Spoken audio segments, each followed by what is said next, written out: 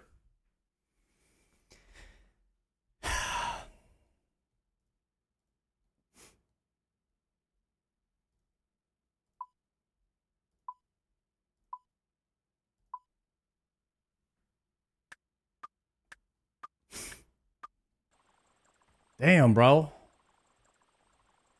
That wave 8 was rough.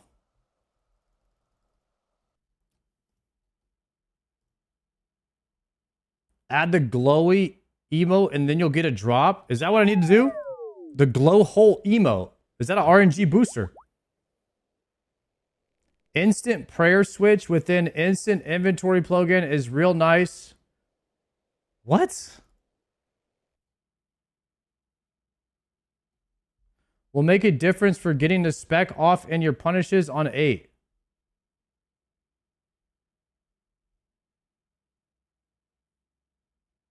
I don't know what you guys are talking about.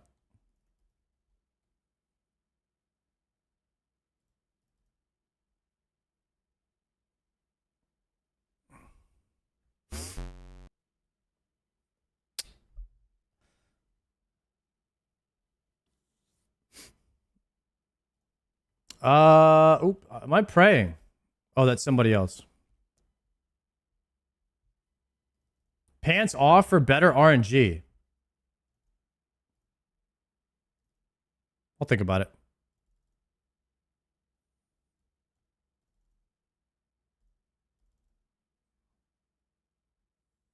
Instant prayer shows you what prayer you have selected instantly instead of having both on sometimes because of ticks.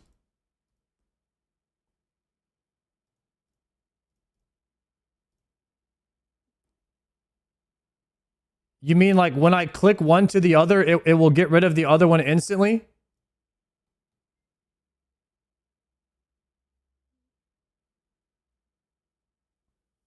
Prime for the glower? Thank you.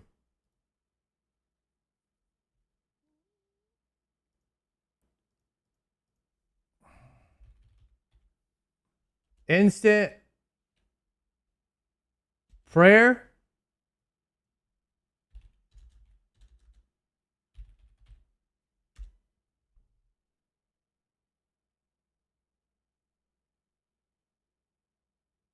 Instant.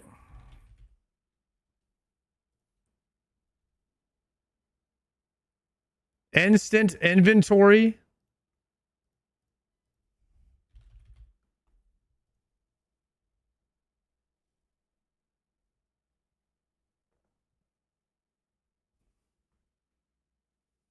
Prayer switch instantly. Oh, I like this better. All right, that's pretty cool.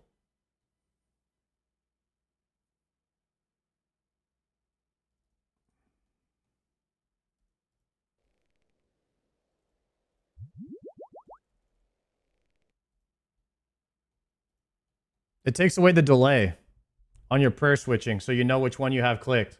Because half the time when I click on one, I don't know. Sometimes I don't know which one's on. Remember, if you have that on, if you do Inferno again, it's super hard to one tick alternate with it on. Well, I use the bar when I'm one tick flicking or alternating. All right, we'll try it. If it gets me killed, I'll turn it off.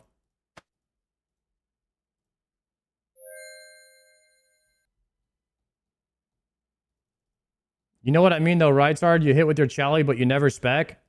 I spec on the lower waves.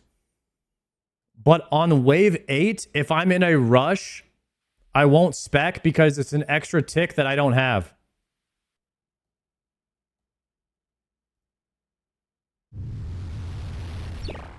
Like, if I think that pressing the spec will get me killed, I don't press it.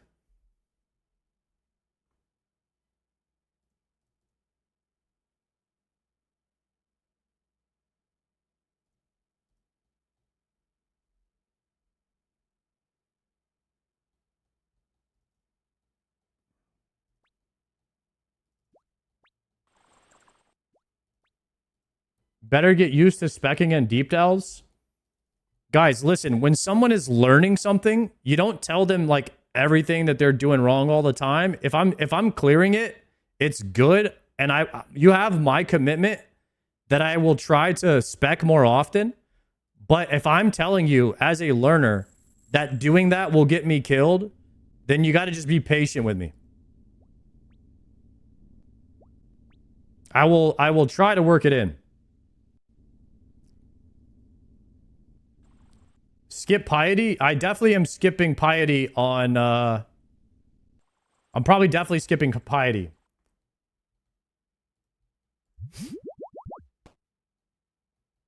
$1K delves? Guys, I have 700 delves and I have 11 8s. The only one I'm learning is 8.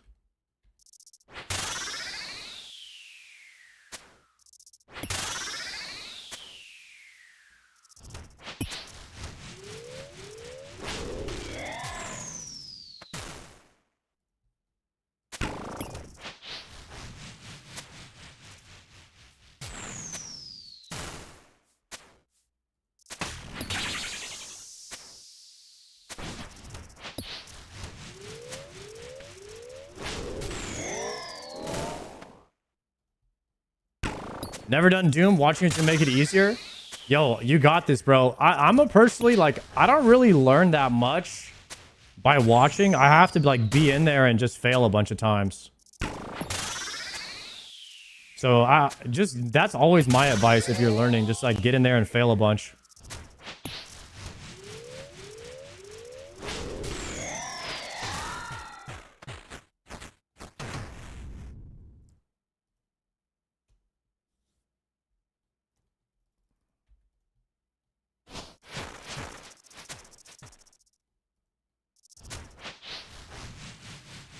Yeah, third frat. I know you're trying to help. But a lot of times people will come in and be like, yo, I saw you. I noticed you're never specking. But they just kind of like come off as that point. And I'm like, bro, if I never spec, why would my special attack always be like not full? But if you were like, hey, I noticed on wave 8 you were missing some specs. You want some help with that? Or like I can give you a small tip. Then I would be like, oh yeah. Sure. What advice do you have for me to try to fix that? And then we have like a conversation. But a lot of people are like, yo, you're doing this wrong. You need to do this right now. And so you're not going to be you're not going to get very far if you are trying to help, if you're coming off like that. I think sometimes people don't realize it. So giving feedback is a whole thing in itself of how to do it correctly. And because if you put the person on the back foot, they're not going to want to like listen to you.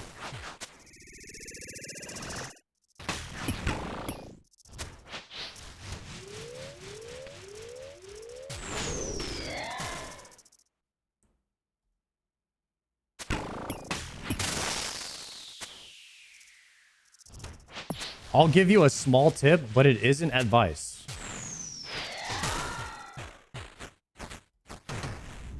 I don't know if I want that.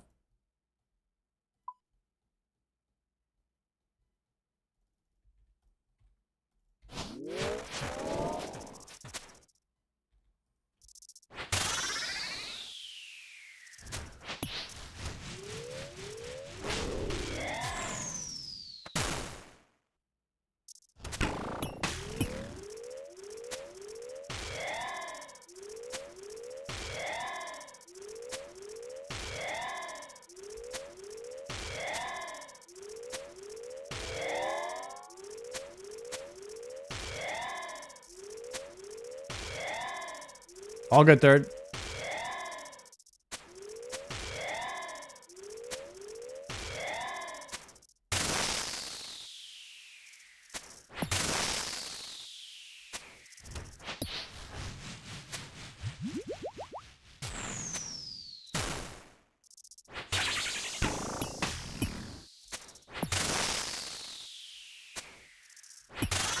Can you explain why this is your favorite boss?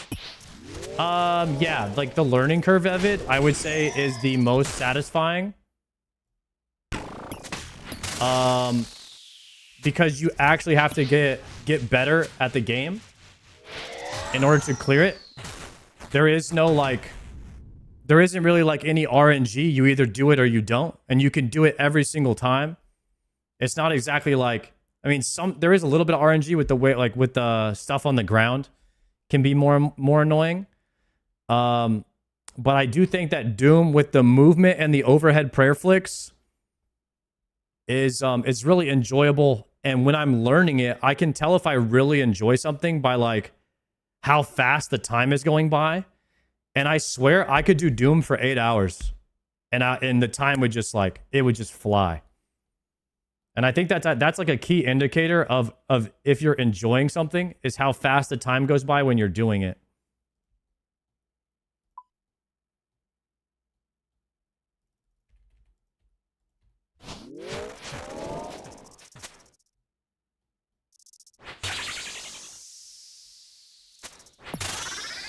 And the only other boss that I've ever heard is people's favorite boss is Vardorvis. Like Bodhi said he really likes Vardorvis and Doom. Like those are the two best bosses in the game.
Yo, Nardnick. Yo, thank you very much for the 2-monther, bro. Glower tonight, he says. Hopefully, bro. We are 702 delves right now. LSJ about to do what Showbet couldn't. He's very close, guys. He's very close. We're gonna have to watch him hit. We're gonna have to watch LSJ hit 99 untrimmed Slayer tonight, guys. That's gonna be insane that he did that, guys. That is absolutely nuts. On the hardcore.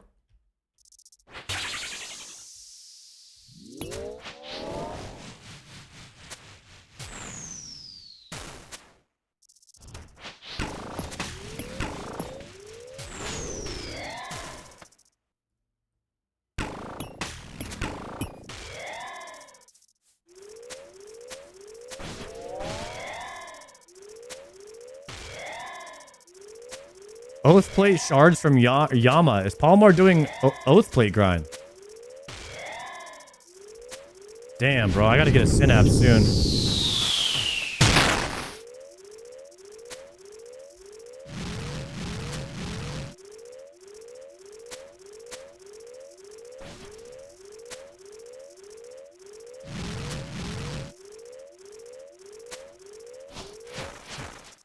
What's the best video to learn Doom? The heck was that?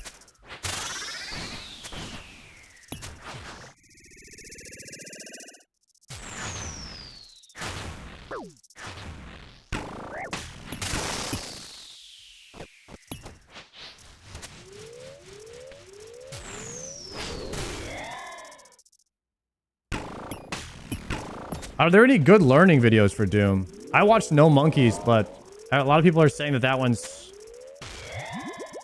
was out. It was out a bit a while ago.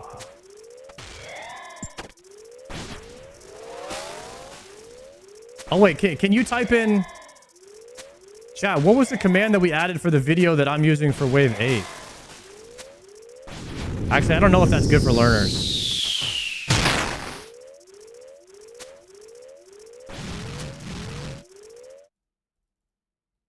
Those are the tiles right there.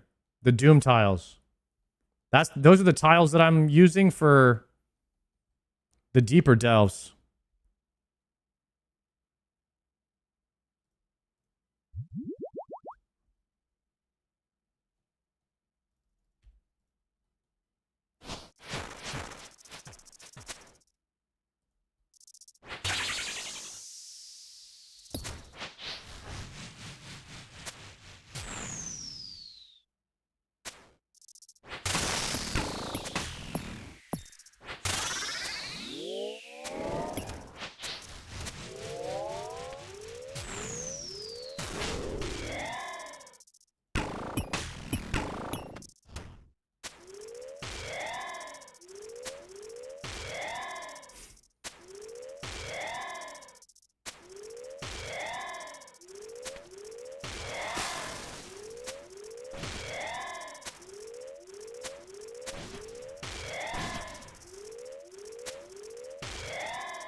The Descender.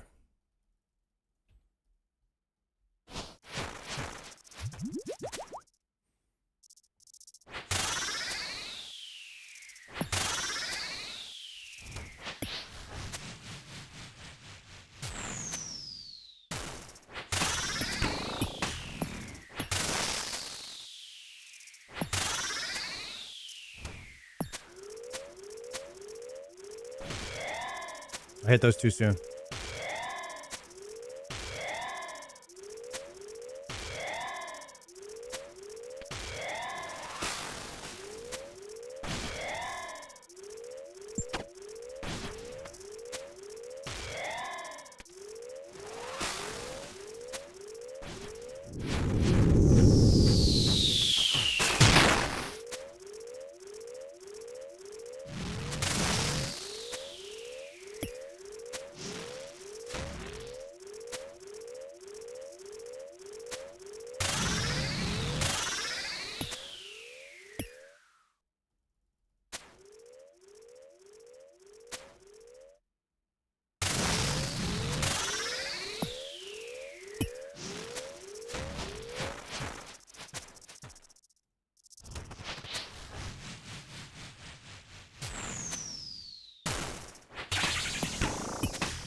Where is the loot, guys?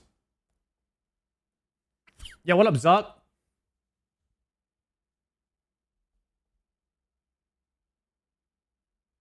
Did you ask for JMods to boost your R&D? I did. They said no. What's up with that? What made you switch strats for Delve 8? People in the chat told me my strat was outdated, and I don't know enough to listen or not to listen.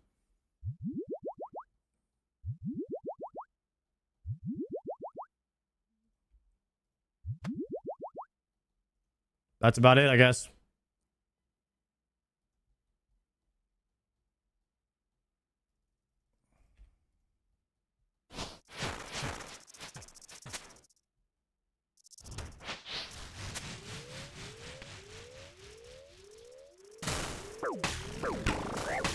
Dying on my hardcore Iron Man. Completed. I should have looked at the color of the ball.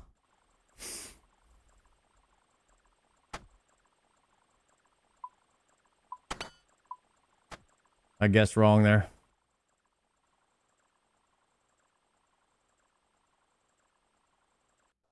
I hate when it's first global special because I don't have time to get to the square.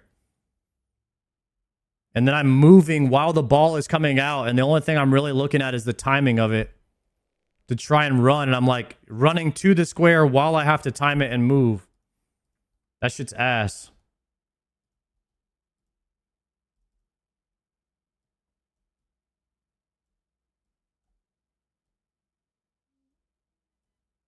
Yeah, but if I run straight there, then I'm running through stuff on the ground. So I'm trying to like go around it.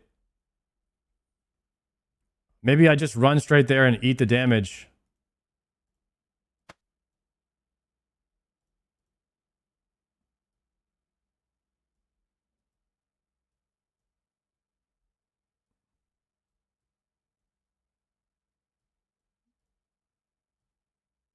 Slayer level is 88 right now.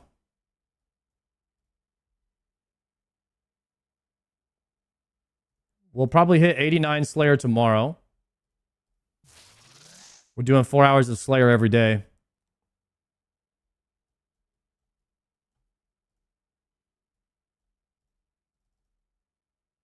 We did not get Trident. We have 500 KC on Krakens.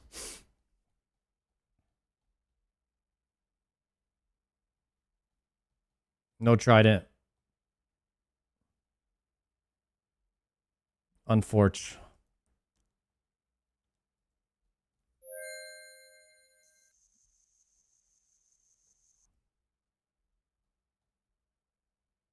Is it worth to blocklist stuff at naive if I'm almost 100 combat? I would blocklist in this order. I would blocklist Mazna and then I would blocklist Curadel Duradel. I don't think you ever blocklist naive.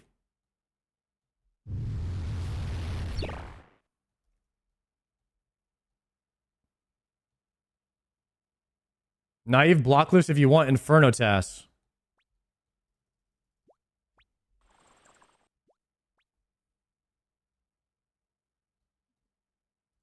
Okay, I don't want Inferno tasks, so.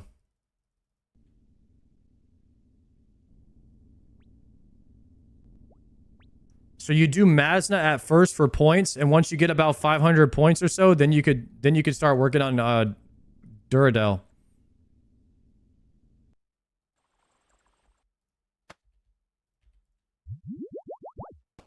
Why not? Inferno's fun and 100k XP. If you only want XP, that's fine. I still need lots and lots of items. XP is not my focus. Items are my focus. Inferno doesn't drop any items. I'm a bit of a min-maxer. So I will write off fun most of the time when it comes to like my plan of what I'm going to do and what I'm not going to do.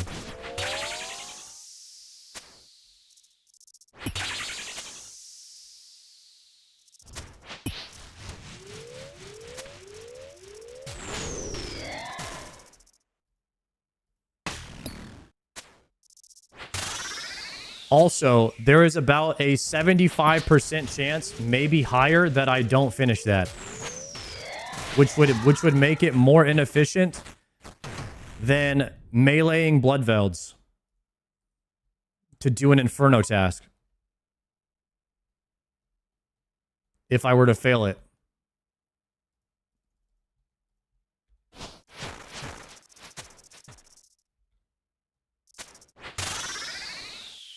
So the satisfaction of completing it and getting the 100 XP is not worth the negative feelings that I will feel if I fail it. Therefore, making it not a fun task. Contrary to what some people say.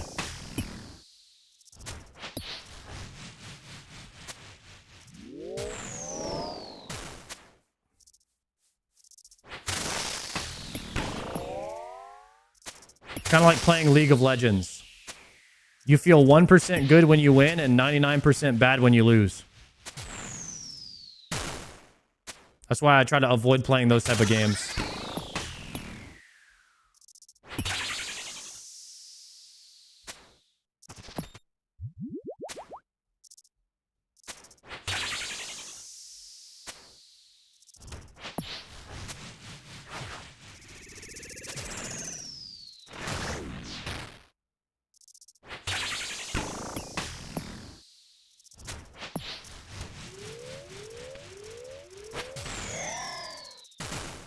No shot.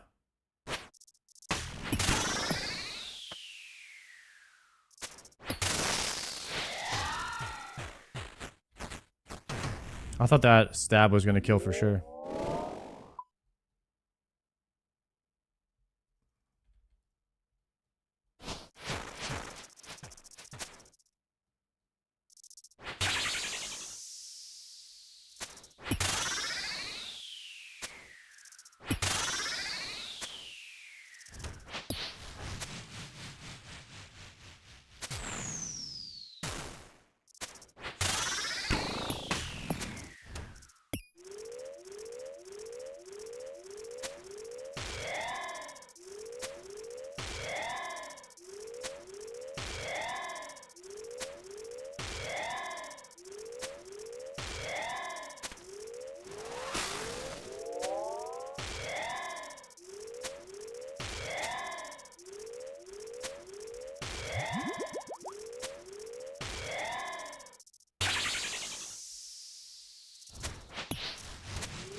How long did constantly clearing 8 take you? I'm still not there yet, and I'm 707 in. I fail all the time. I even failed the last one I just did. Dying on my hardcore Iron Man. I just died on a wave 4. Or 3.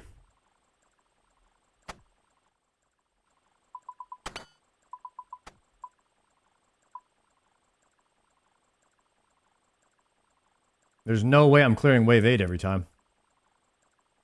I still die in CG too, yeah. I don't think it, I mean, for me, I don't know if it'll ever end. I'm not like a, I think wave 8 is still hard no matter what. I don't know if you ever just like stop dying to wave 8 at a certain point. I mean, even the GMs will still fail. And they have to tele out on their hardcores and stuff like that. It's really scary.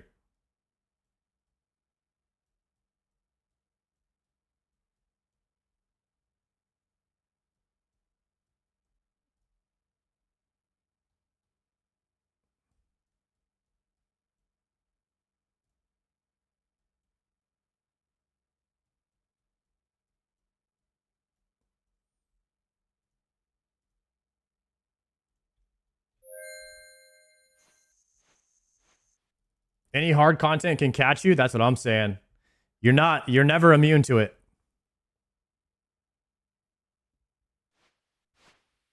I find 8 easy. Okay. New Bihi, you're late, Bassam. We already watched it. You still die because it becomes guess less frequent? That's true. Yeah, over time you just die less frequently. Let me swap my arrows here. Okay, this next one will be the end of our series of 5. That was 4. We're at 707 total delves now.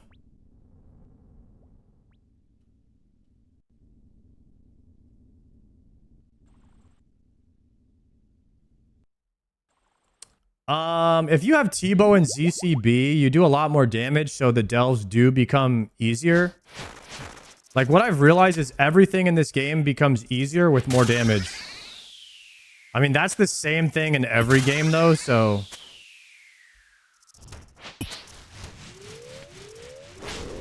It's like a natural thing. Like, if you just have more DPS, you just do less mechanics, so it makes sense.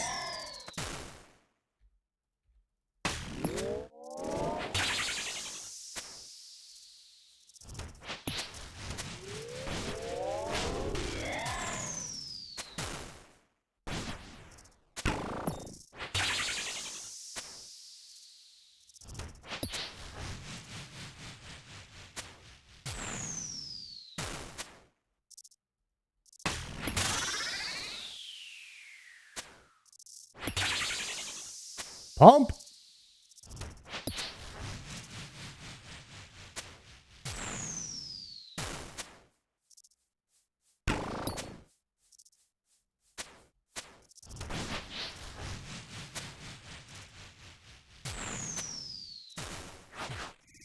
No.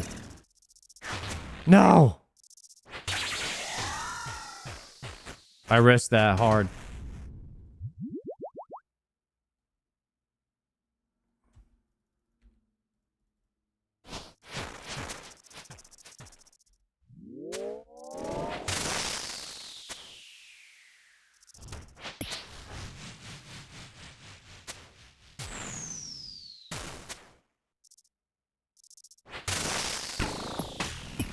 Treads acquired in 194 floors.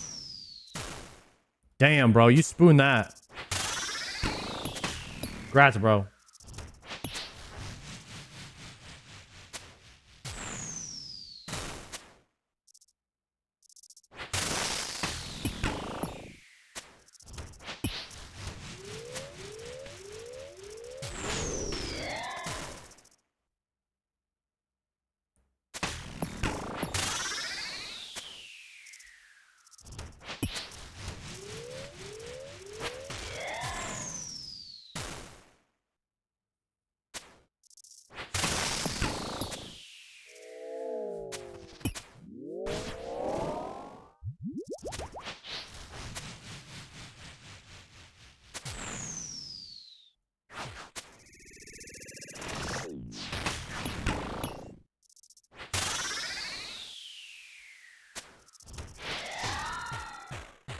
Yo, warm-ups. What's good, bro? Investigate. Nothing. Descend. I got 5 treads, 5 eyes, and a pet in 2,800. Damn.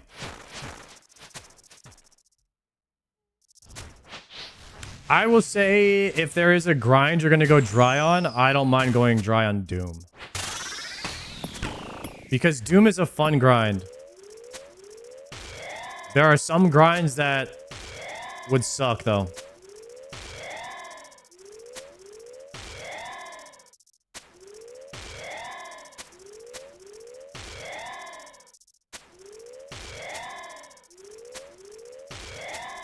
And the reason is because you can always get better at Doom. Like, you can always delve deeper the next time you go in. So there's a consistent room for improvement. Which I love.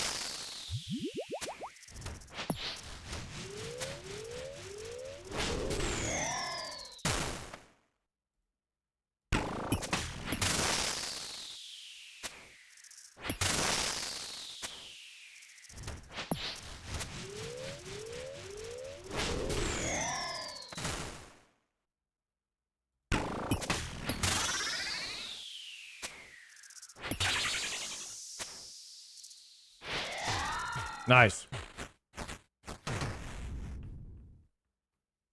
They should add Uber Doom where El Dennis Warden is sucking up the floor and lightning everywhere in the arena. Uber Doom.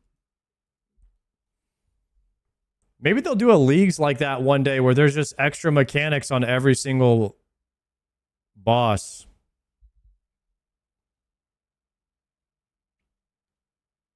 277 Muspa kills today trying to get this last Venator shard. Damn. That was the last league? Oh, really?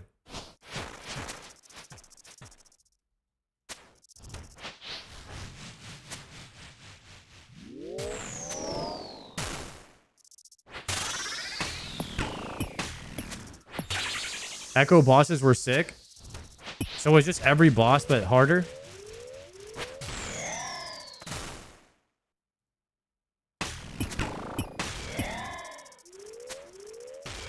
Get to check out an Echo Soul fight. Oh, that sounds dope.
Descend.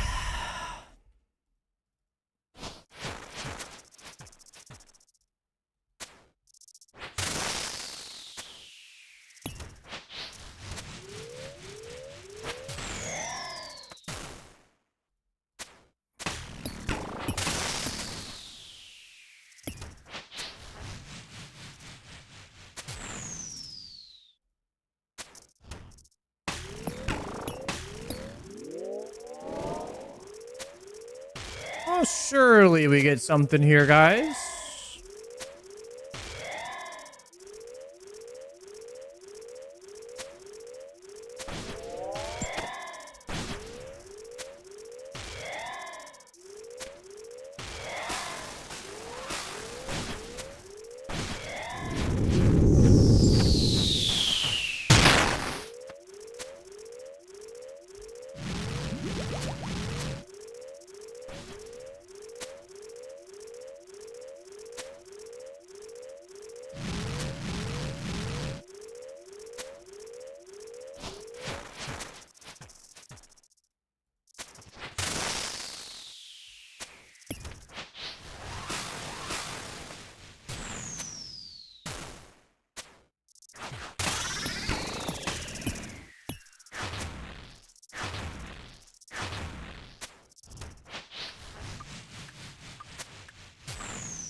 Raynars? Oh! Oh! 3 Raynars.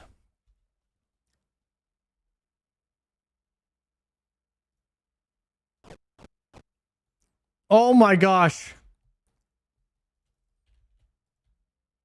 We need those.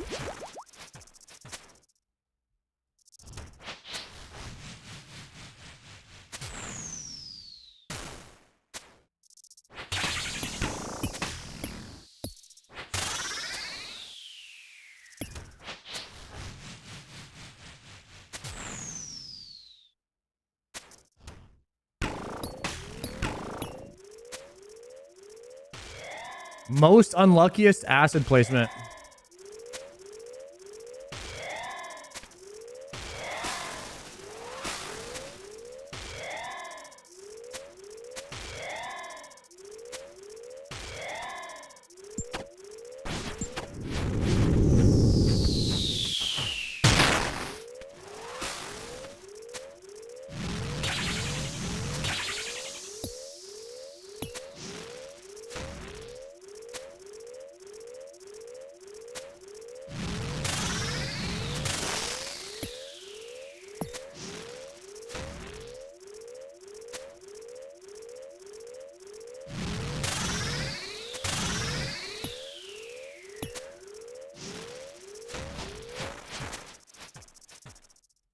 The big hits. Guys, we were pumping right there. We were doing T-bow damage.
Ooh, I have to claim these Raynars.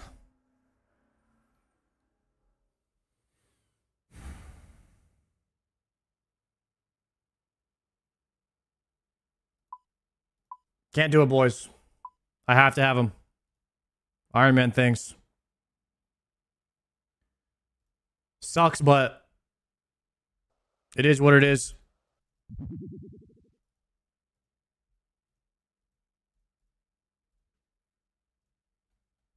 Unfortunately,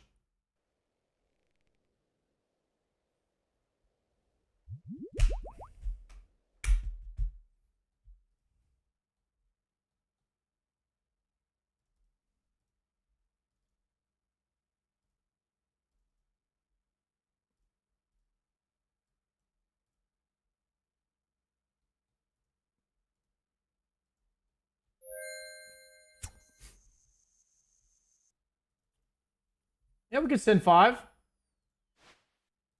5 more quick ones. Chat, get your gambas in right now. Will we get a unique in the next 5 delves? Show your GPU plugin settings. Isn't that a massive one? Oh, it's not that bad.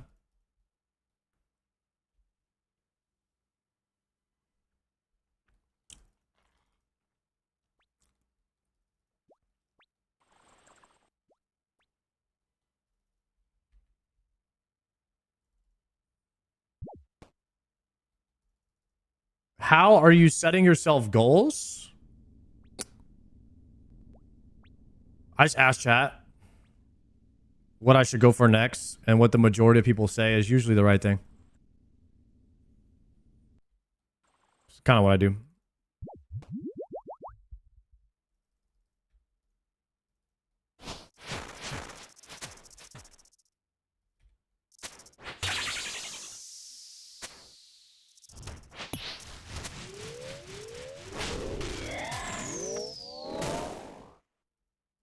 I think you gotta first identify what you want. If you don't know what you want, it's hard to set a goal. For me, my goal is Zuckhelm. The thing that's holding me back from Zuckhelm is DPS. So I need to get more DPS. So you get more DPS by getting gear. So right now I'm just trying to get gear. That's kind of how I break it down.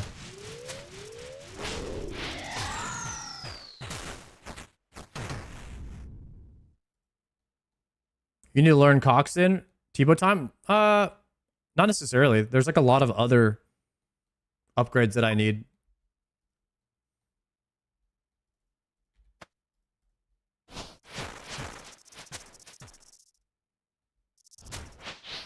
I'm sure there's things I need to learn in Cox, but I have maybe 25, 30 KC in there.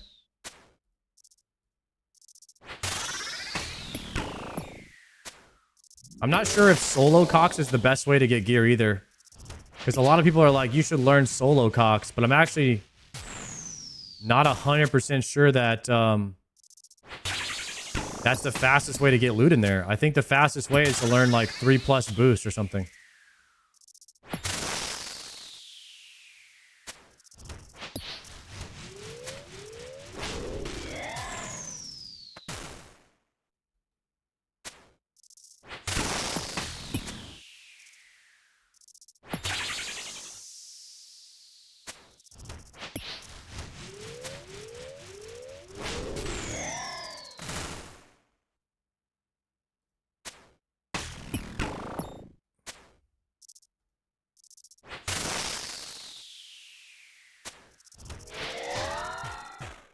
While I do think that the Dex Prayer is one of the biggest upgrades for me in the game currently, I think the Eye of Ayak is still better.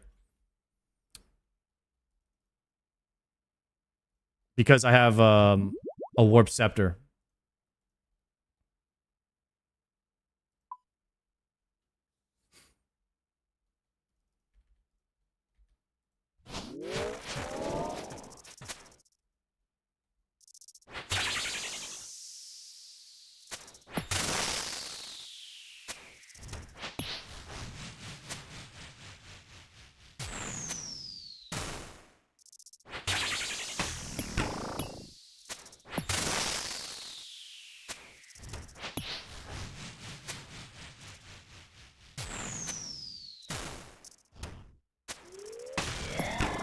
It's kind of, it's, I don't know. I don't even know if it's like, low key doesn't really matter that much. Like what order that you go in. So some people will just immediately go in the raids until they get all 3 mega rares, and some people will gather other items first. You need it all.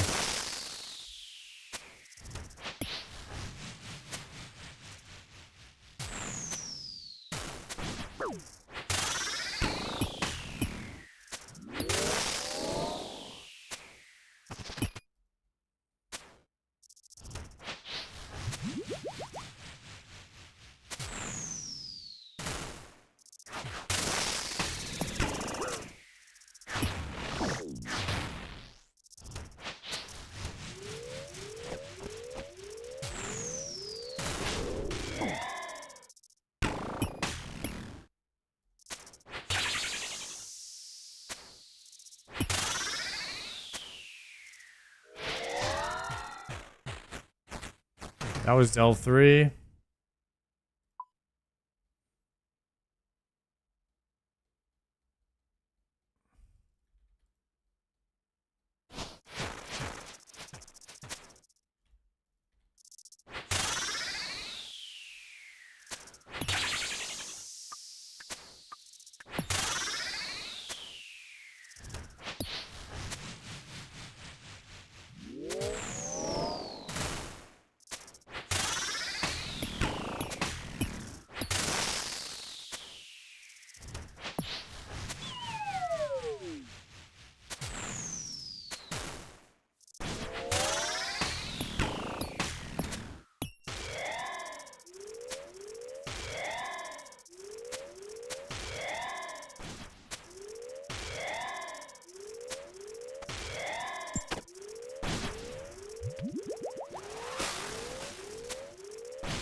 I'm already full spec still.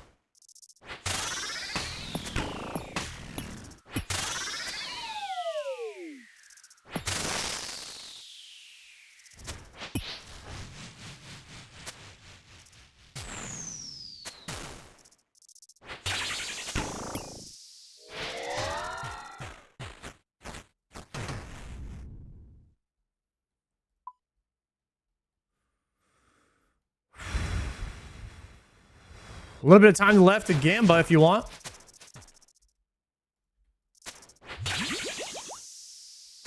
We're at 718 delves so far with no drop, 148.5%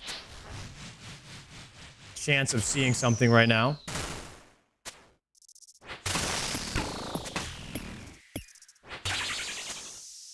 Surely it's got to give soon. Now might be a good time to be a believer. You never know.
All right, Delve 6.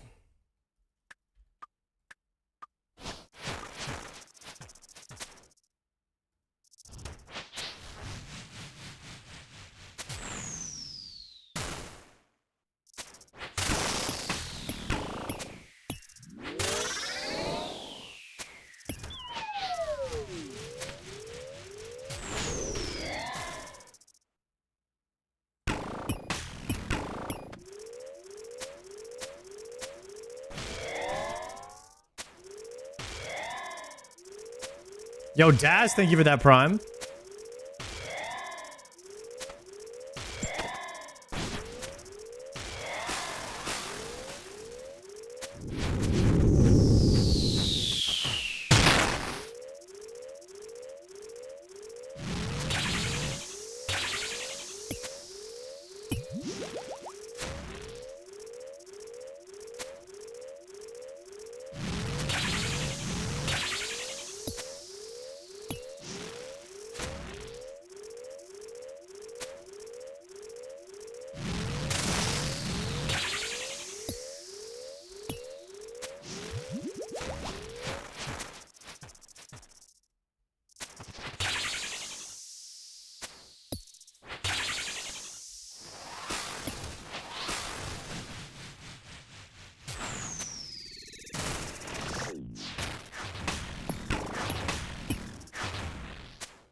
We still dry? Yes, sir.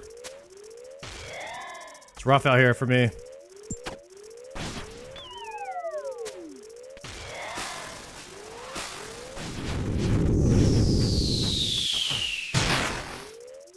Five times Showback dry at this point. Ah. Are you even at rate? Guys, we're at 720. We're at 149.4% to rate, which means we're 1.5 times dry. On the Delve calculator, of course.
A clean sev.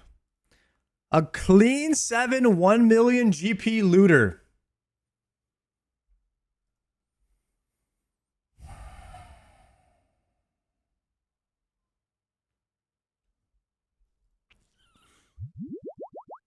Only have one anti-venom. Could be rough.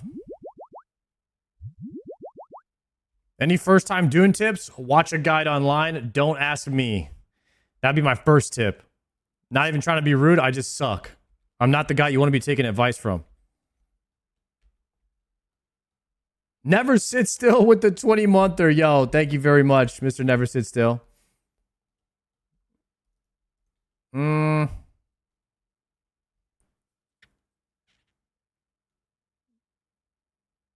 if I were to give advice, I'd say just keep sending it until you figure it out.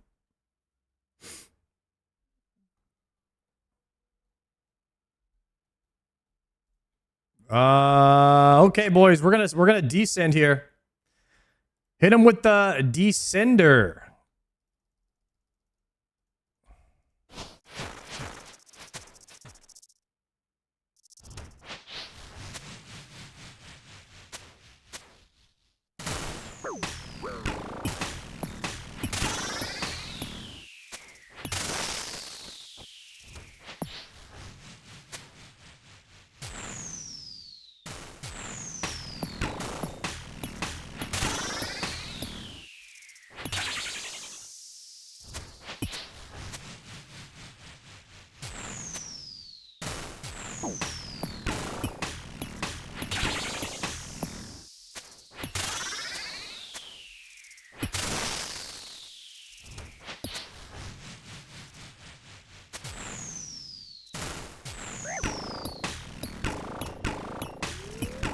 Ah, my damage is bad.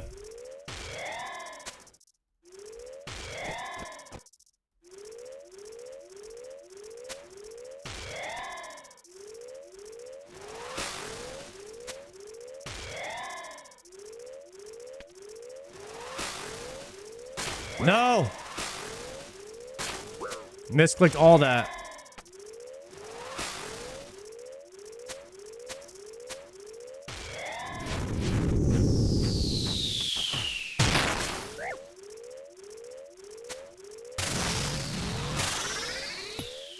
Oh, I almost misclicked there.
The Wave 8 Delver.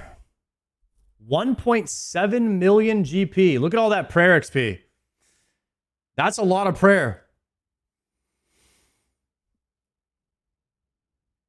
Ooh. Ooh. Wave 9 is 100 less HP.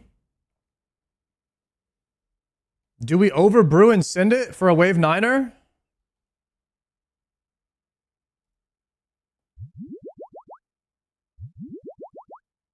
The sender?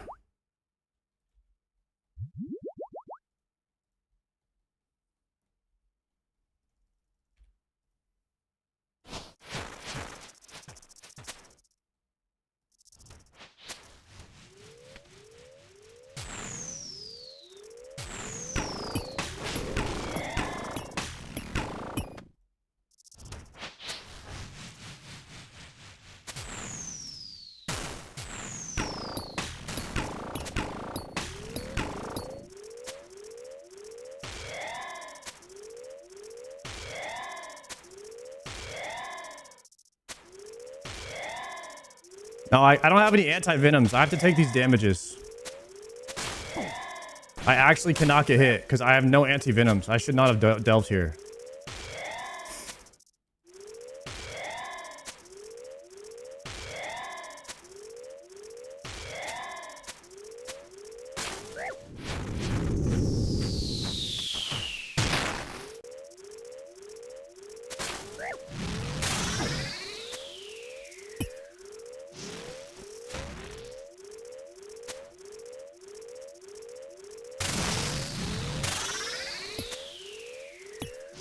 Wait, I'm dead. I'm just gonna be leaking here.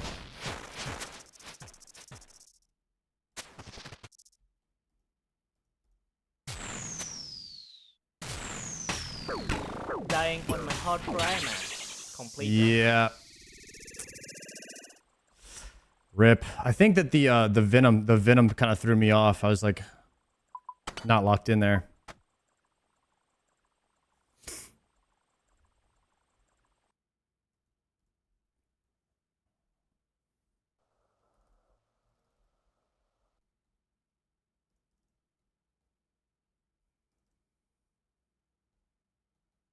Rip.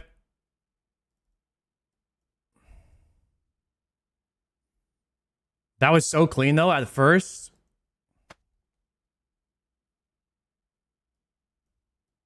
That was the cleanest opener I've had.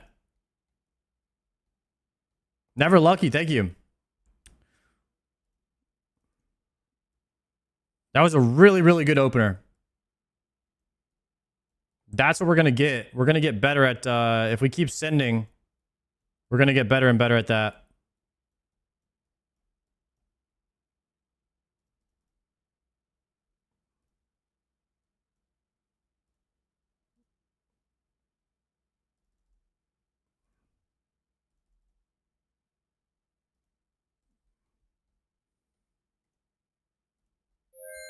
I don't know if we're ever getting a glowy hole. I'm not 100% sure that the delve has any loot in it at all. It's kind of tragic.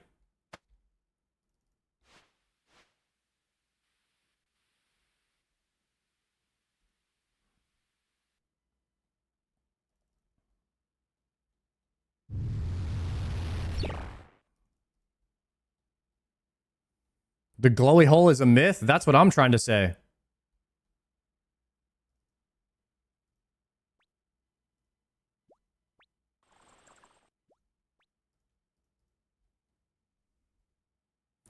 Joker took all the RNG? I know. He took all the RNG and left to WoW. It's crazy. How are we ever supposed to get anything at this rate?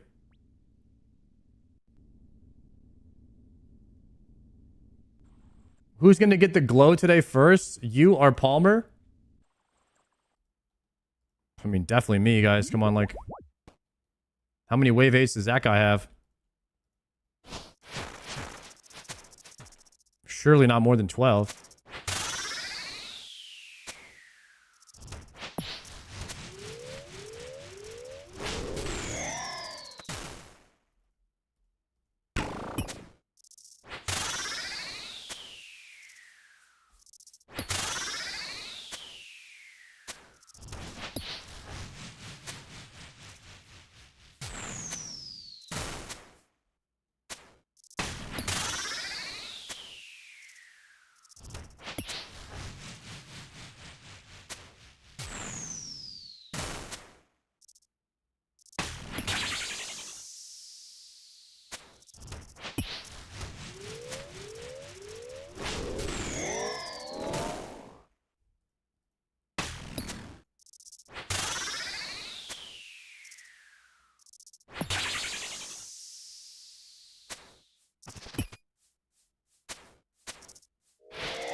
Easy. What do you get if you kill this guy? You get Bis boots, you get a second Bis magic wand, and you get best magic gloves.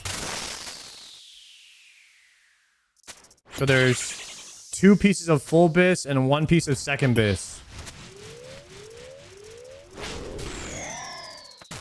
But actually, the second Bis upgrade would be the most overall DPS upgrade for my whole account.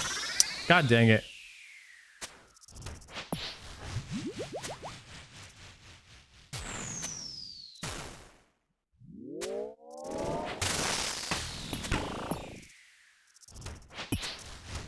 Technically, it's the Bis one-handed melee weapon.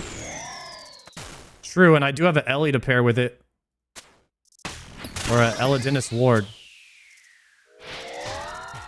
Not a Ellie. Sorry.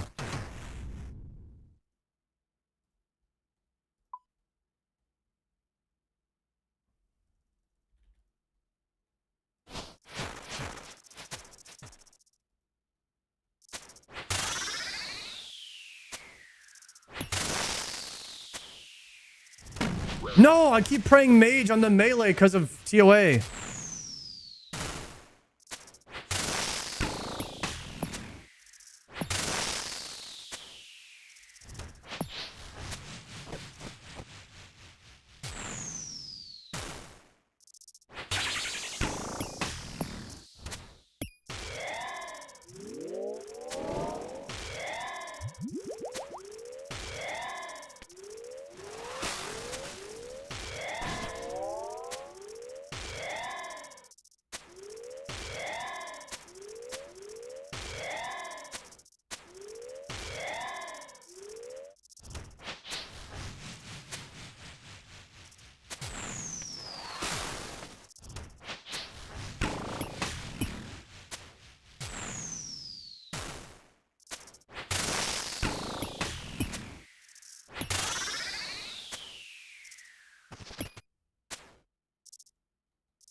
Ooh, a spirit seed. That could be a Raynar.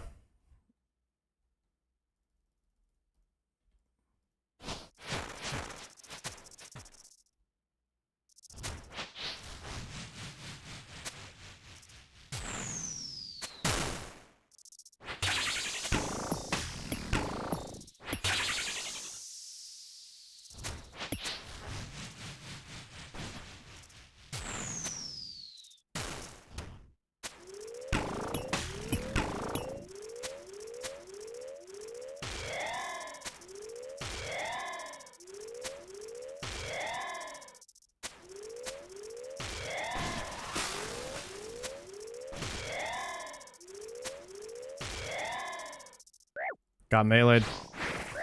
Got meleeed again.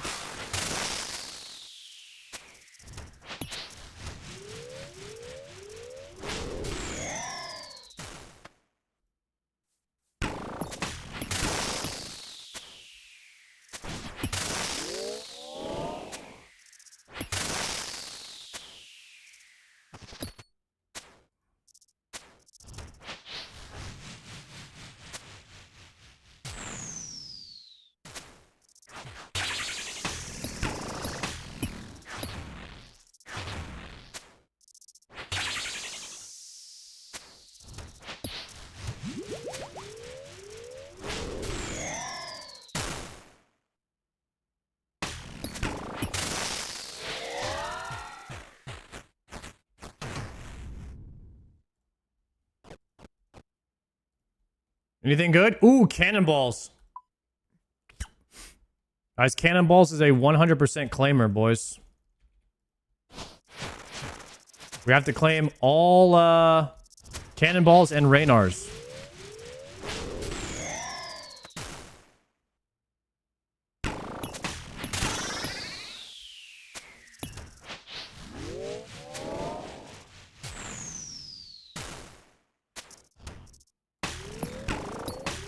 Is this guy one of those pro RuneScape players? I mean, just depending on who you ask, of course. It could be a yes. Potentially maybe a no.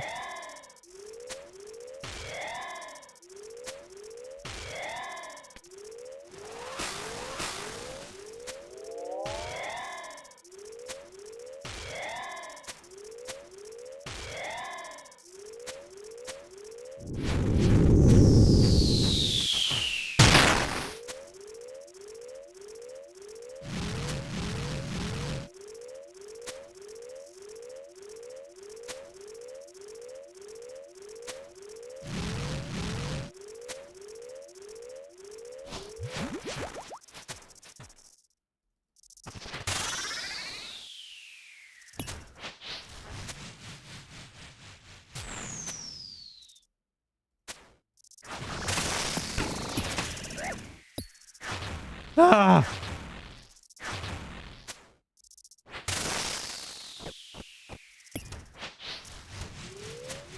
Sploosh. No sploosh? Scam game?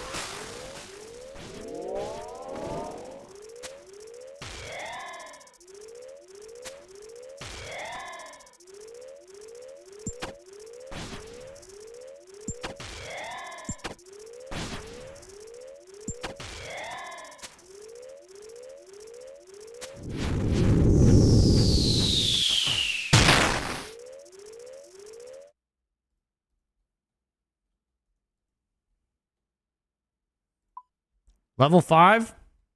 Level 6ers.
What?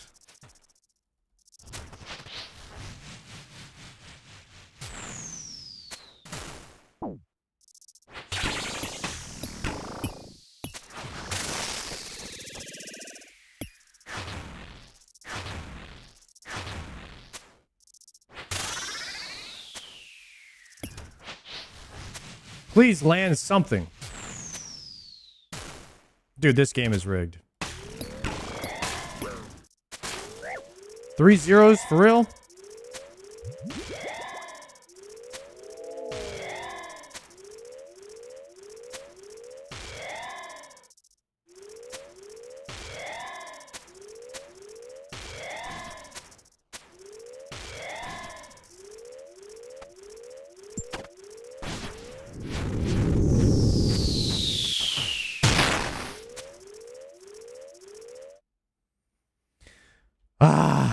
Okay. Investigate.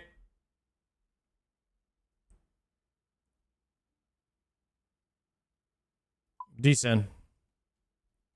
The Scobo curse is real, man.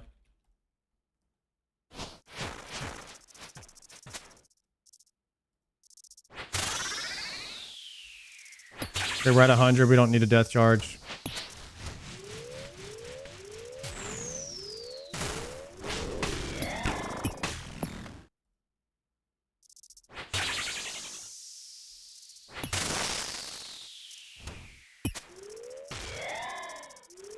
Okay, good damage off the start.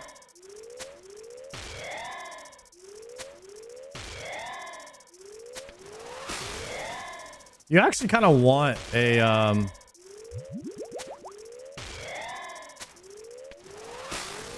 you want a Chally spec off the start.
Okay, investigate.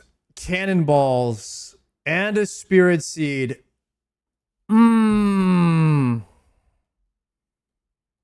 But we have pretty clear ground for a wave 8. I think we could go for it. I'm gonna double pot though.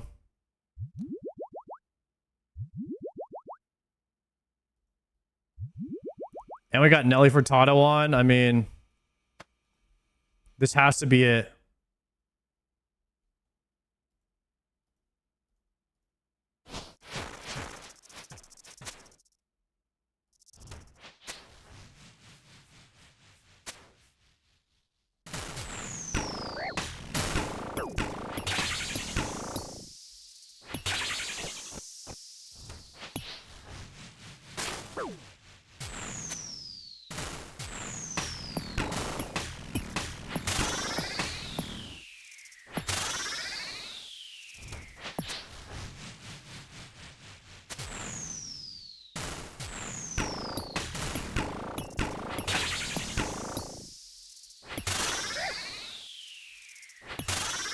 There's a 54.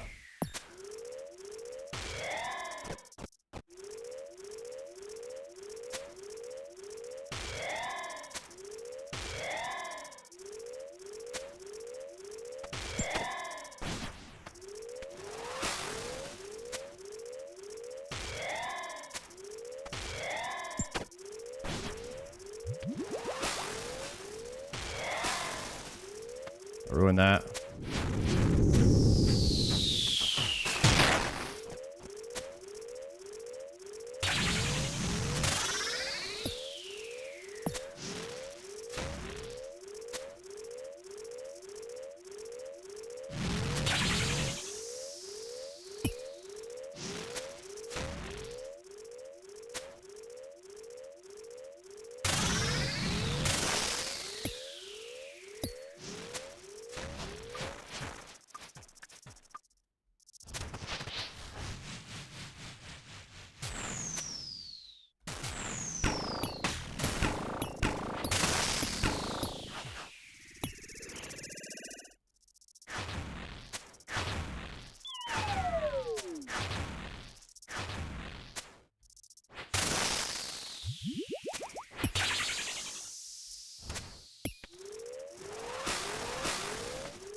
Woo!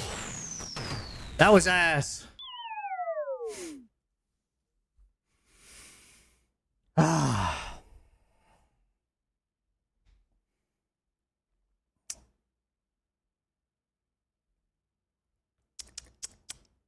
Claim. We need the cannonballs.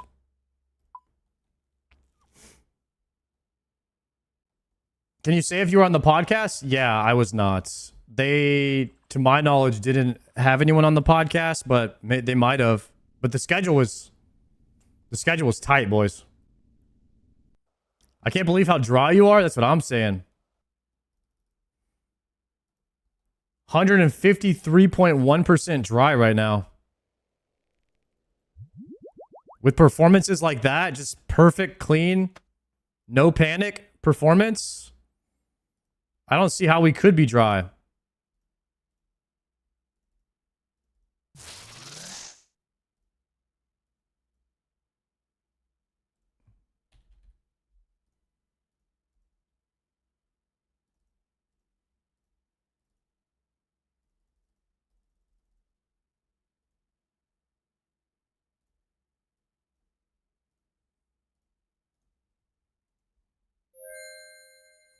Did you install the correct streamer client? That's what I'm saying. I'm not really sure at this point. We're at 414 charges in the quiver right now. So it's about 500 charges per sets of 5. So it's 100 charges per delve, like per series of delves. It's a good number. It's a good average to have here. Maybe a little more. Maybe like 125 charges per series of delves. Per like 5 series. Or like per set of 7 or 8. Streamer client only works on hardcores? I think that's cope. Joker gets a lot of stuff, guys. How was Gagag? It was pretty good. We talked about it at the beginning of the stream. We'll have a YouTube video up of it tomorrow as well. Kind of just talking about what I did there and stuff.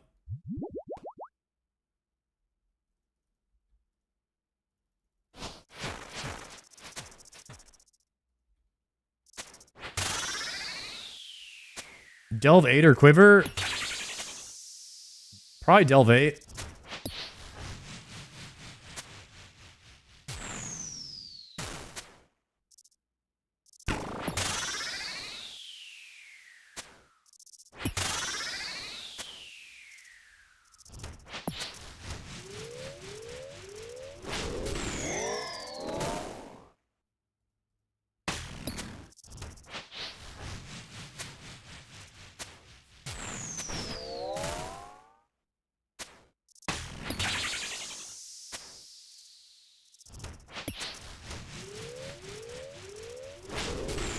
Quiver has more RNG involved, though.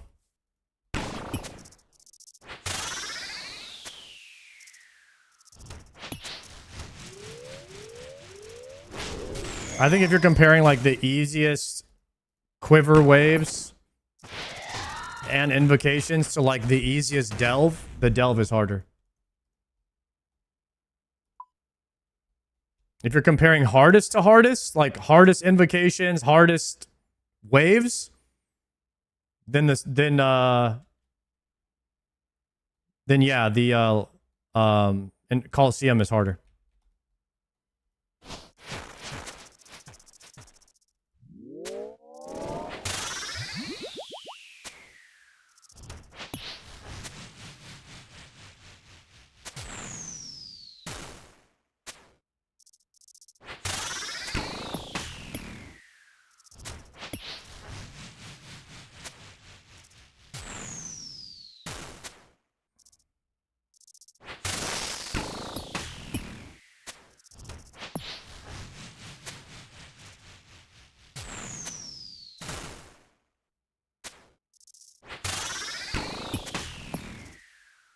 The invos of Colo are what makes it difficult? Exactly, yeah. If you get bad invos, Colo is a nightmare, actually. That's why I say Coliseum, if you get bad RNG, like, it is way harder than Doom. But it can be easier, just depending.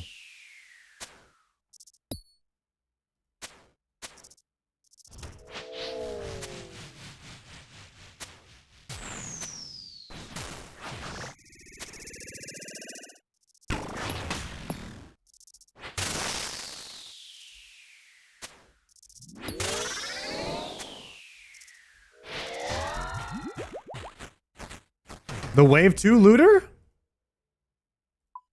Negative.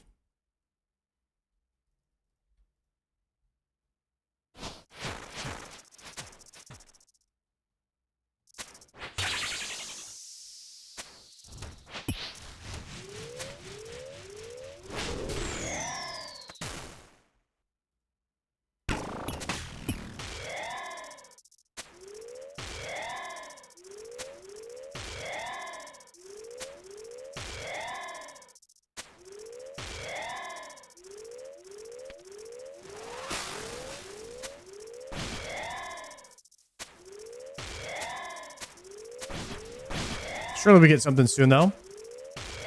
732 delves in. This loot can't avoid us forever, guys.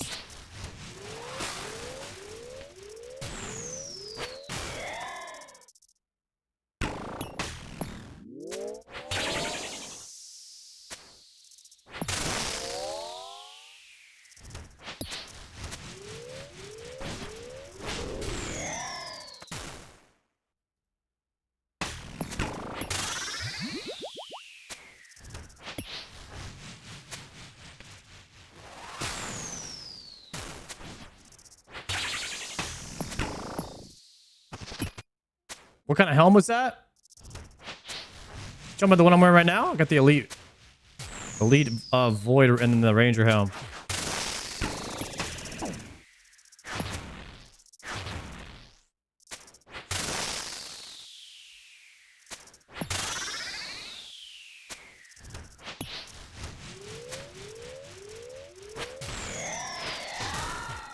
The sploosh are back to full. We love that. Oh, it's a dragon medium helm. You talking about the loot right here? Yeah, you get dragon mediums all the time. They're like just high alchemy money at a certain point in the game.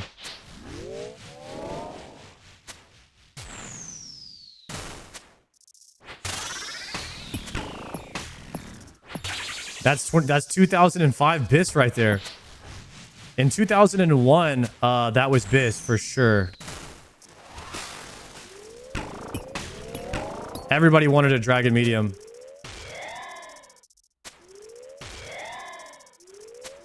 In classic RuneScape. You wanted dragon long.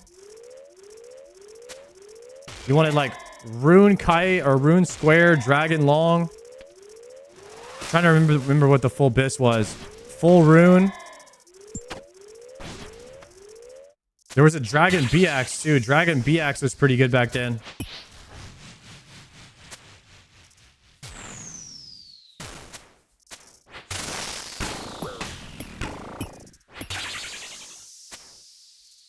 D-med, D-long. Was there a dragon square?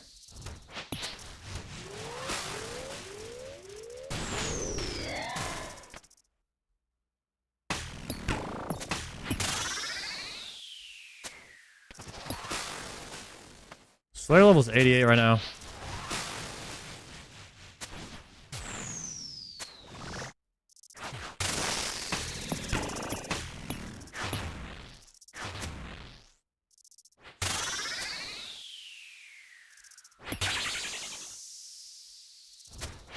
It was a dragon square. Dragon square was BIS.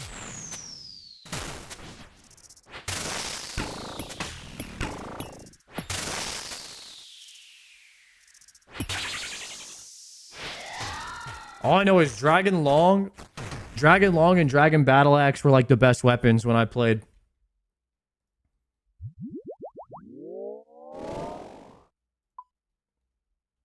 And it was mostly rune with a dragon medium. Rune plate.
Locked in, boys. Locked in.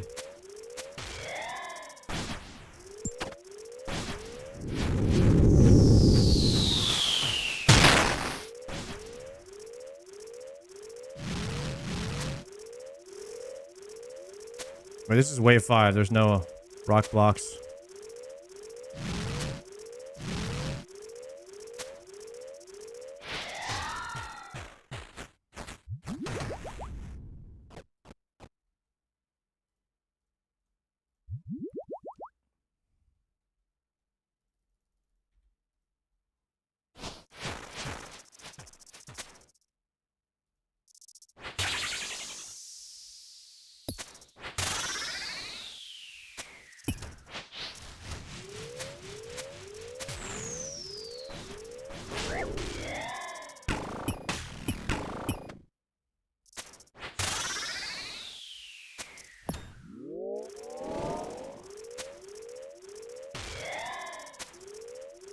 Nope.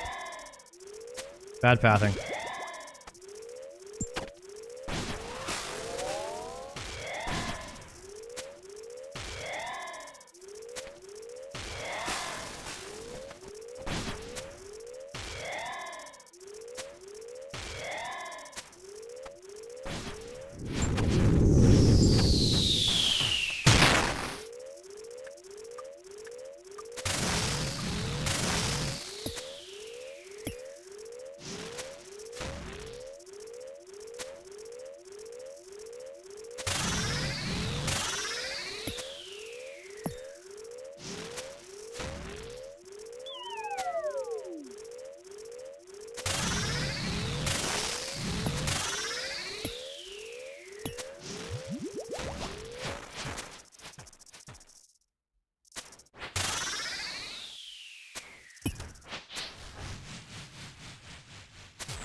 Nice. We got good sploosh. Good sploosh on the ground for wave 8 here.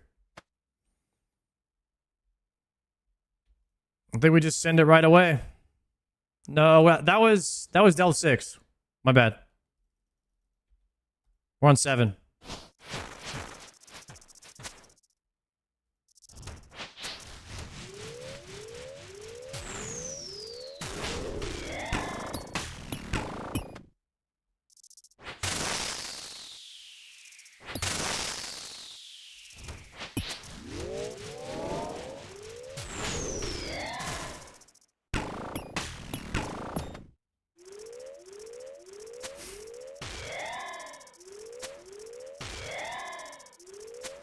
We got the unlucky sploosh here.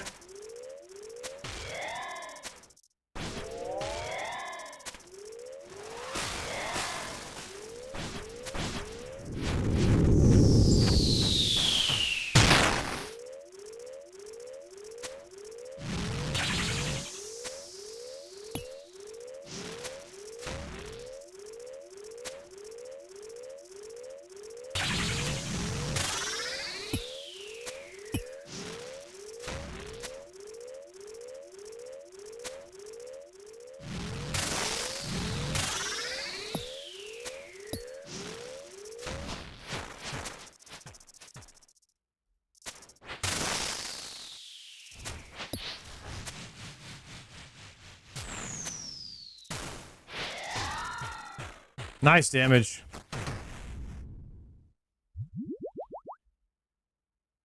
Oh, we have dragon arrows on. It's like I swapped them in for that wave. Didn't really notice it, but it's fine. Any investigators? None. Of course, we get poison right off the rip.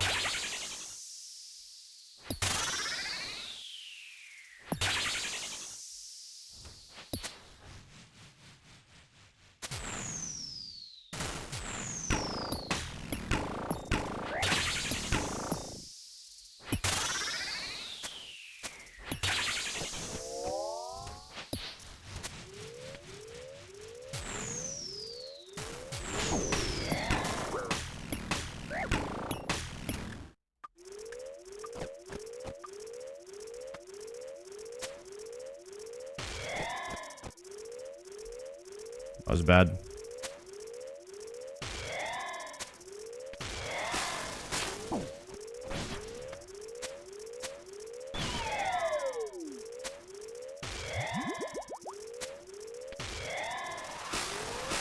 No, don't go in there. Fuck my... Dude, the misclicks are so tilting, bro.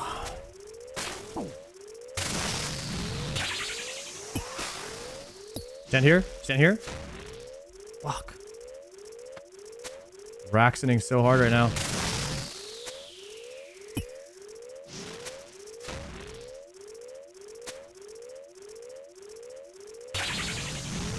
No, that was also a misclick.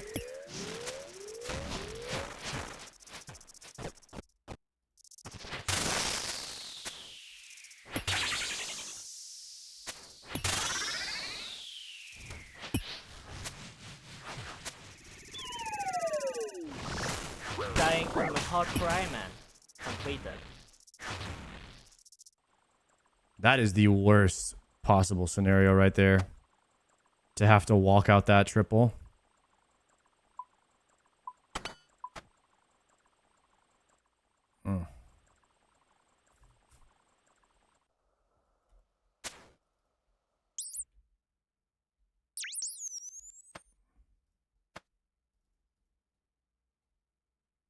And that also sucks because I got hit by... The tile that I went to was a shadow, so no matter what I was getting hit, and then I moved to another shadow. That sucked, man.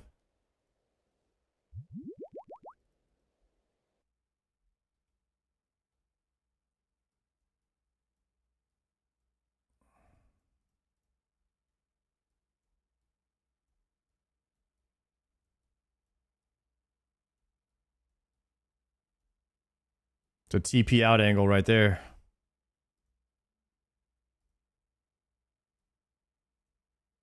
Move that here. One Venom.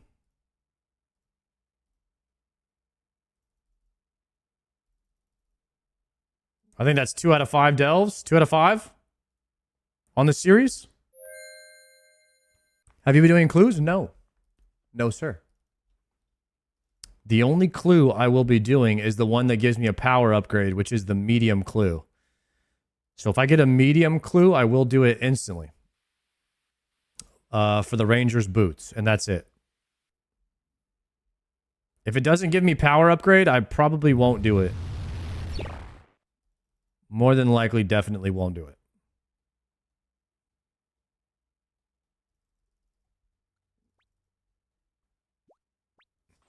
A third age pickaxe is a big power upgrade grind for the IRL bank account. We are not looking for those kind of power-ups, sir. I do appreciate that, though.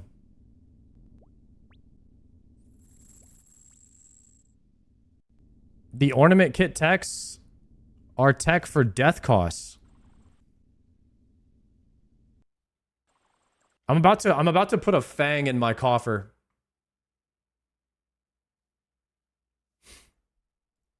I'm just keeping it until I need it, though. There is a chance I drop it to my main.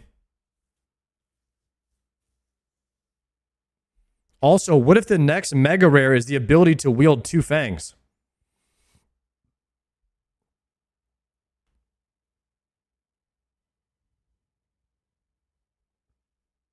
Are you going to be in All-Stars? No.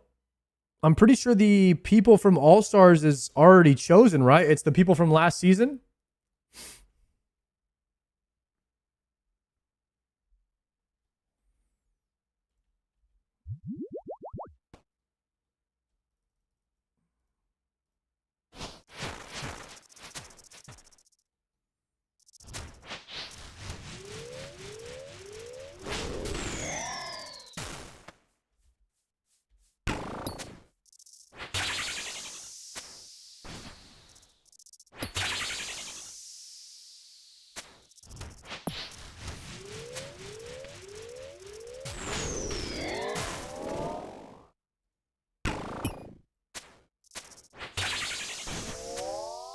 Minus Ditter. The new Mega Rare is combining Dual Fang into a Darth Maul saber. Yo, you are cooking with that one, sir.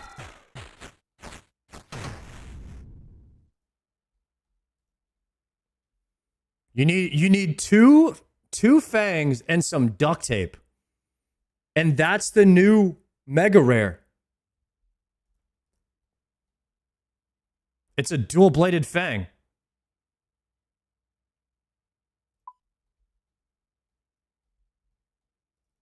And the mega rare is the duct tape that you loot. Yeah.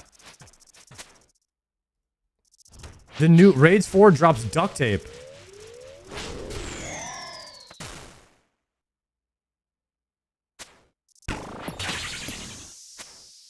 You still have to get the other fang.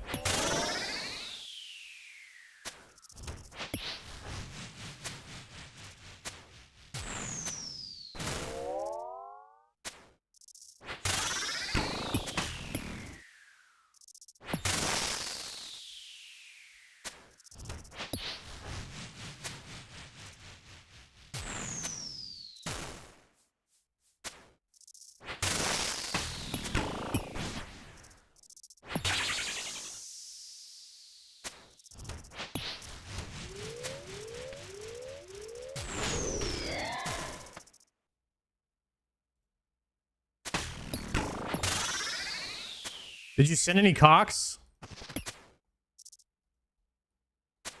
I'm at 20 or 30 right now.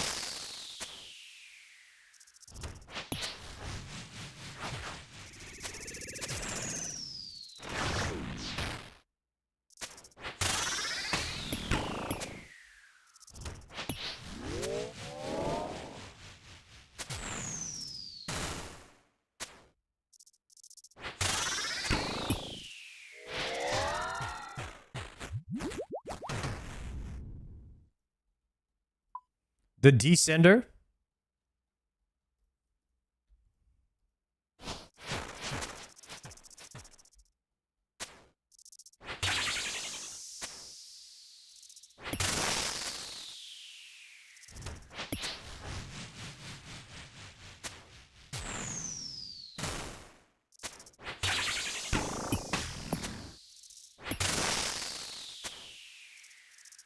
Will you do mega scales? Yeah, I think there's a Ginger Beardy offered to teach me that.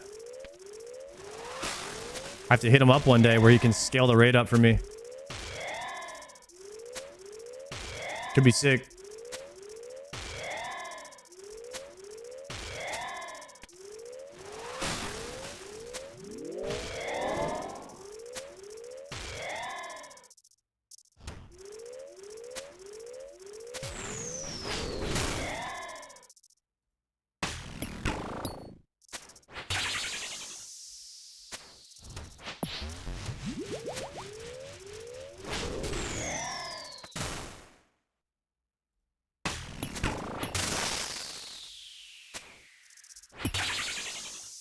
Bump!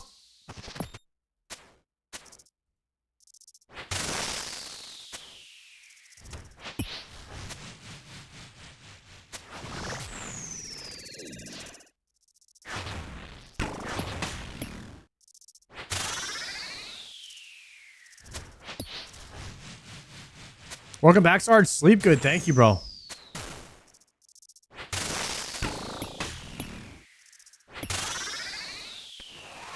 Happy to be back, sir.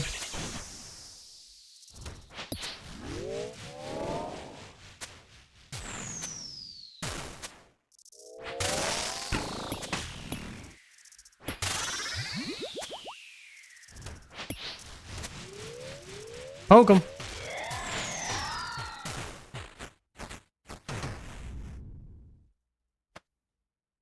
Descend.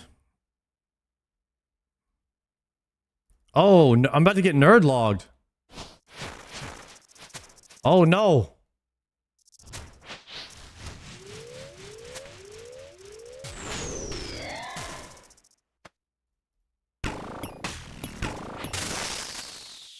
We gotta see how far we can get before we get logged out, guys. It's not looking good.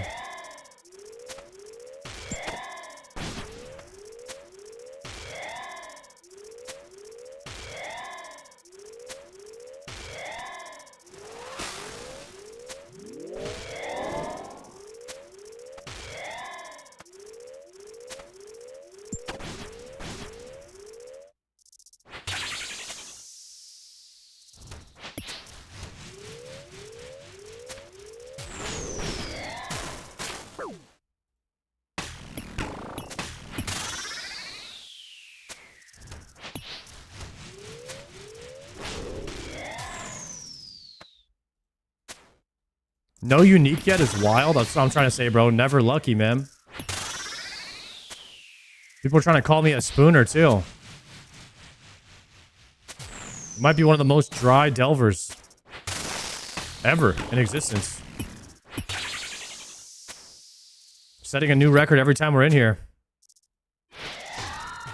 Just miles and miles upon nothing and nothing, stacking up infinitely.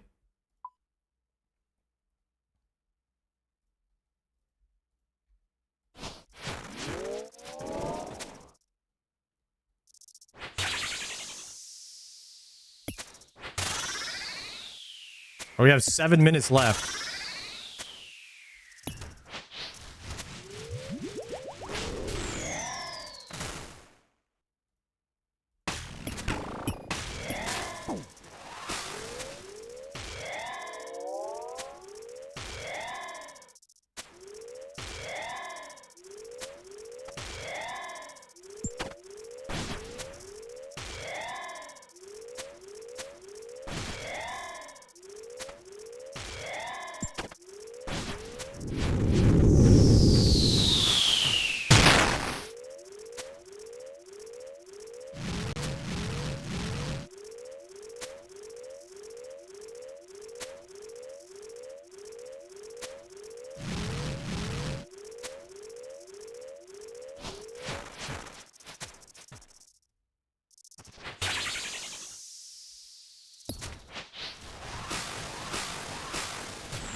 Bro, we are leaning forward so hard right now.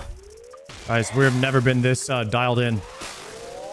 It's been a long time since I haven't blinked in this many delves.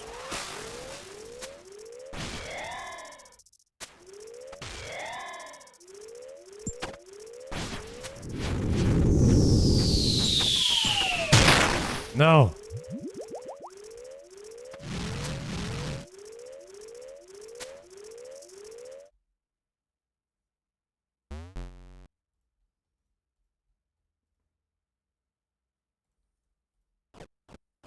Descend, quick.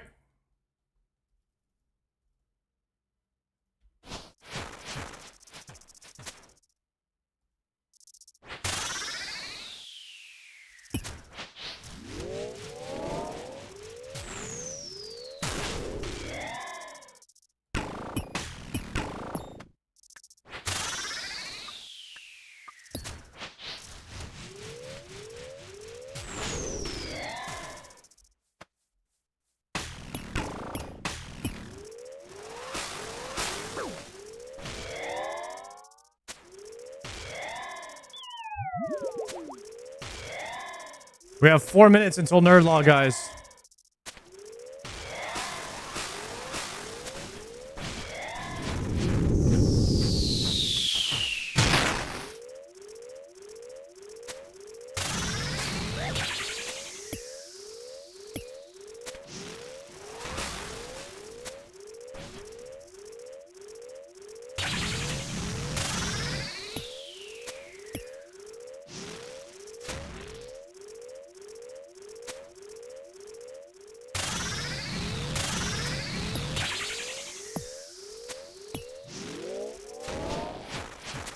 Pump!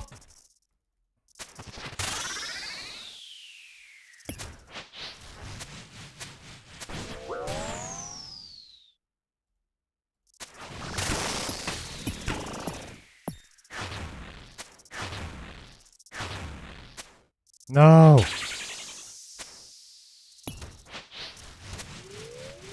Wait. I think we just spooned. I think we just spooned to wave 7. Go, go, go, go, go.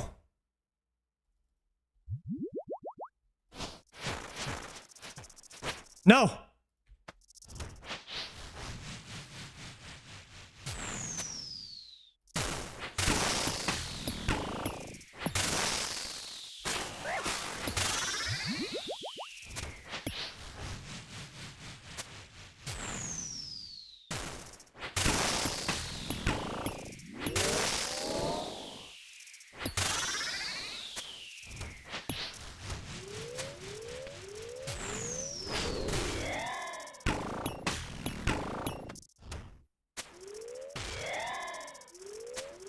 Pump. 2 minutes.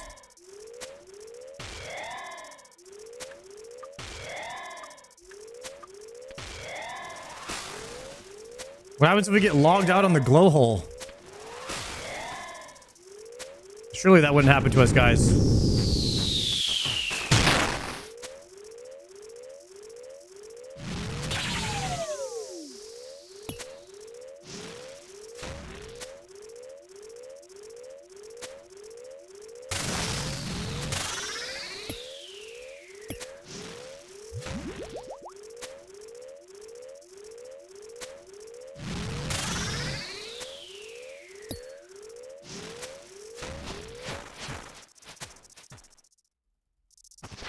We pump here. We pump here. Easy, guys. Easy in time. And it's absolutely nothing. We can't do waves. We can't do wave 8 in 1 minute.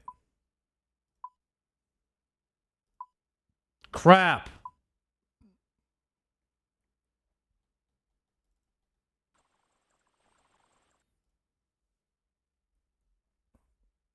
$744 delve.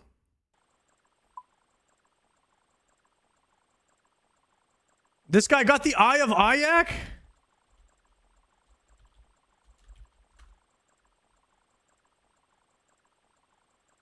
$63 million.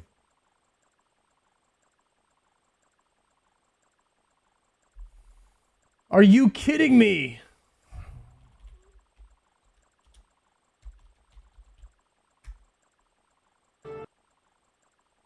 This guy, bro.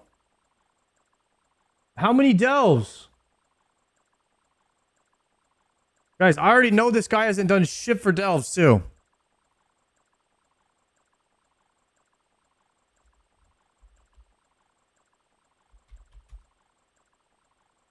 How do you see what delve number he's on?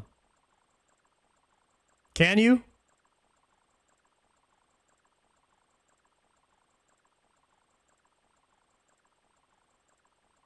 It only shows deep delves?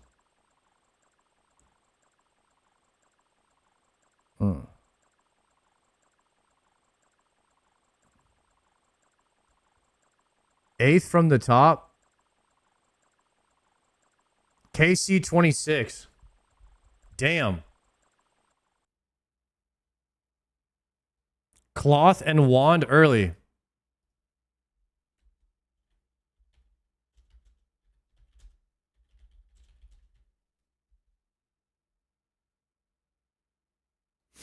$744 with 0 drops right now.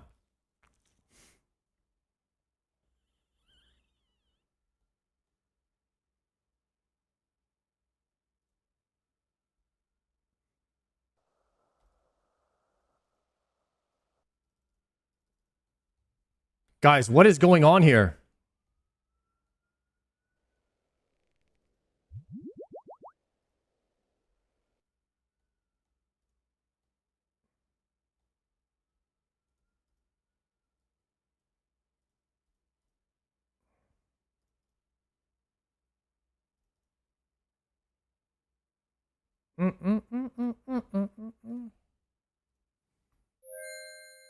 Ask Mutz what it takes to get an eye. Now, doesn't he have 4,000 delves with no eye?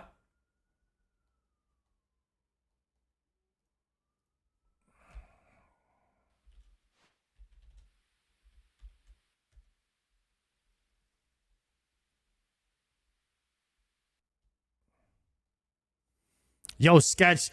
Thank you for gifting that sub to Joey. I appreciate that, Sketch. Thank you for that sub, bro.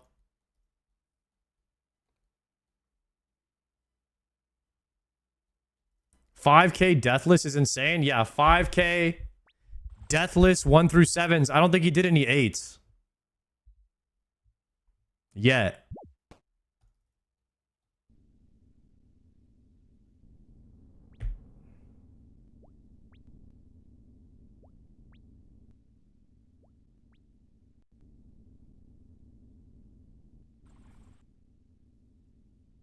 $156.6% chance of 156.6, guys.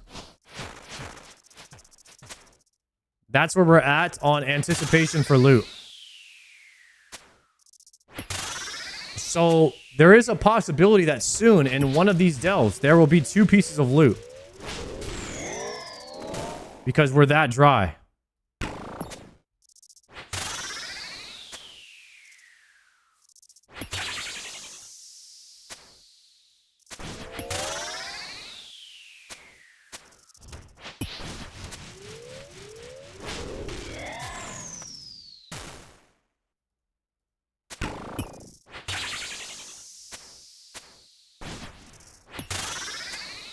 I'm at 500 KC at Yama with nothing. That's tough, bro.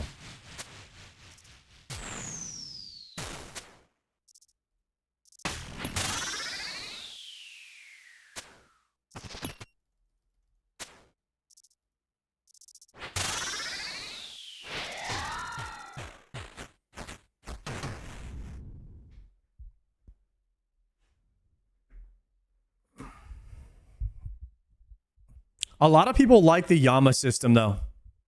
With Yama shards or whatever, if you get enough shards, you get the piece of loot if you collect enough of them.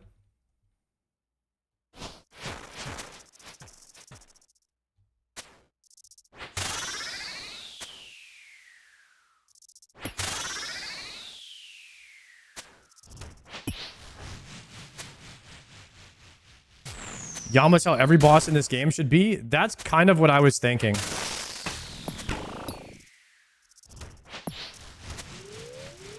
So one day, without knowing it, I was trying to pitch to my chat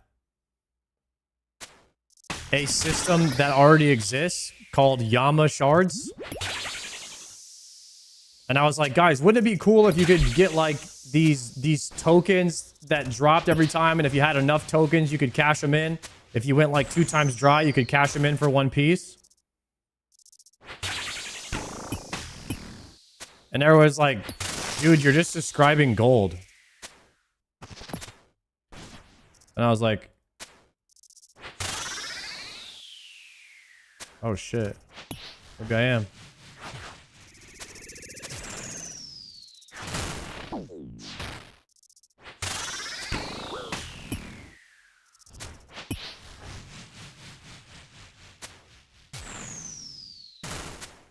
The only thing that's different about the shards though is you can't purchase them. You can buy gold. You can't buy these shards. These shards are soulbound. So you actually have to earn them.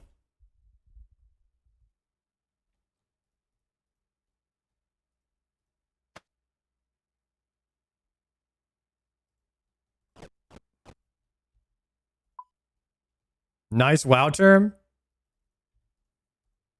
What's the RuneScape term? Untradeable?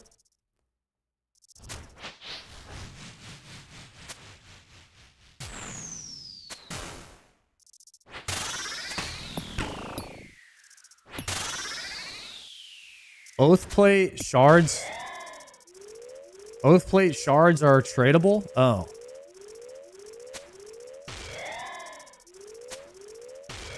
How's that? Wait, why are Oathplate shards tradable?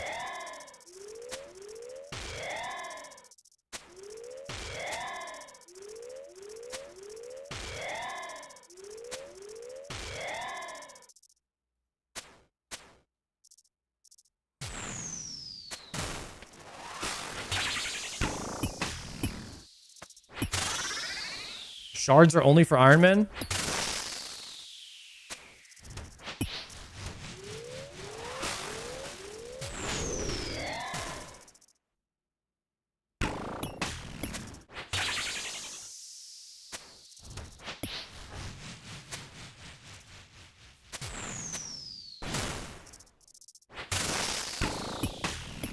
Oh, even if they weren't tradable, you use them to get gear, which is tradable, so there's no reason for them not to be tradable.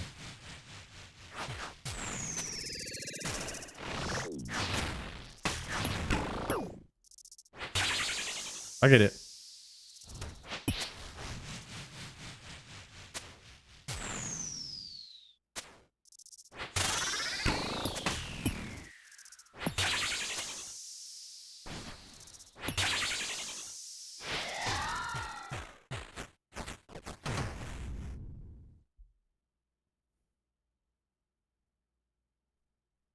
Shards are also a way to create GP drops for mains without giving large supply drops.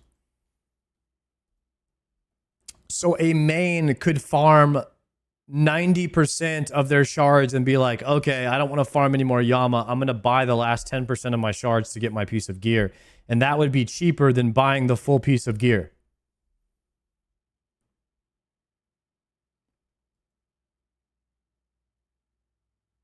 I understand now.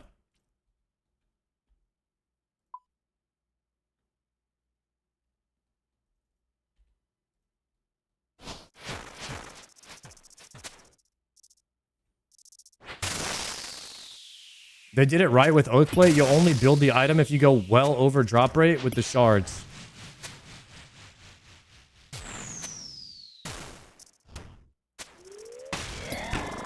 That's what I'm trying to say. If you go dry over the drop rate, you should accumulate enough of something to just buy the piece with currency. I don't know. Yama shards are amazing. It's the best concept I've heard for RuneScape, and I didn't realize it was already in the game. But that's basically what I was trying to invent, was Yama shards.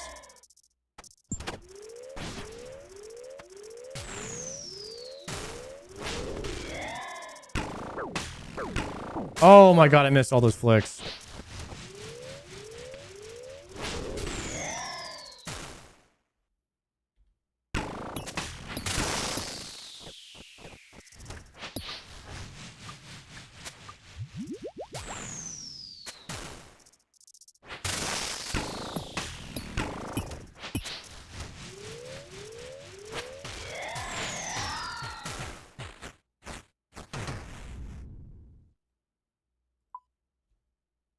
Hopefully, guys, you are all witnessing history in the making right now of me getting loot from Doom.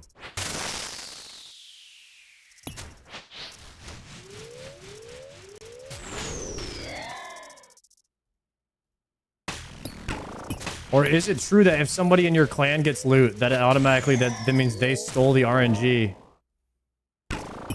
and now you have to go dry?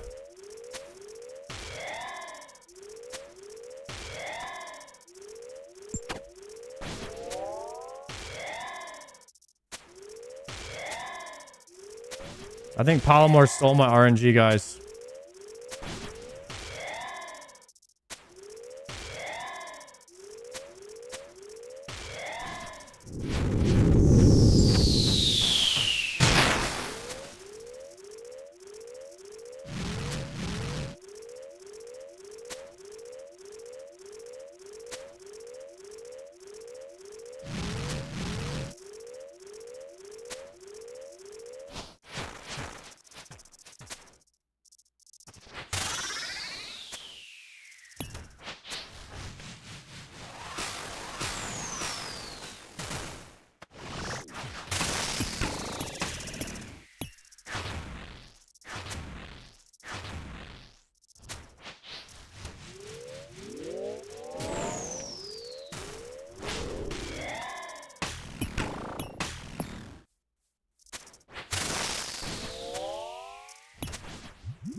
Don't worry, Sarge, you're not that dry here.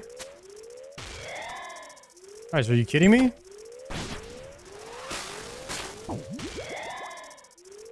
You guys know how Showback dry I am right now?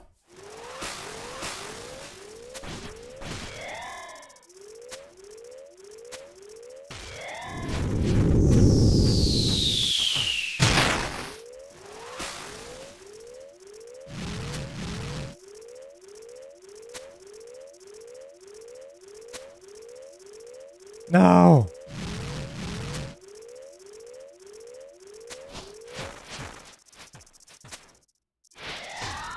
The dagger.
Big damn, come on.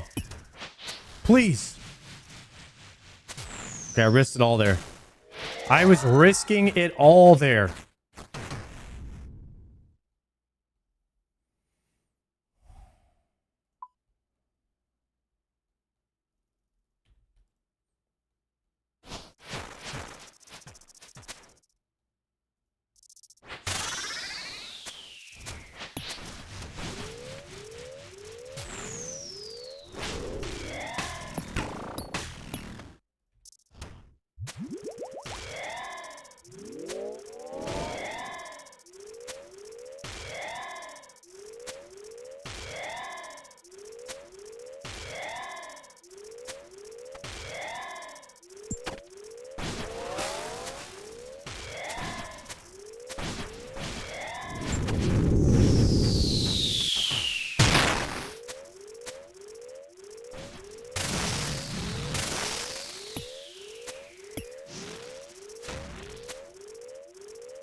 The misclicks are crazy right now.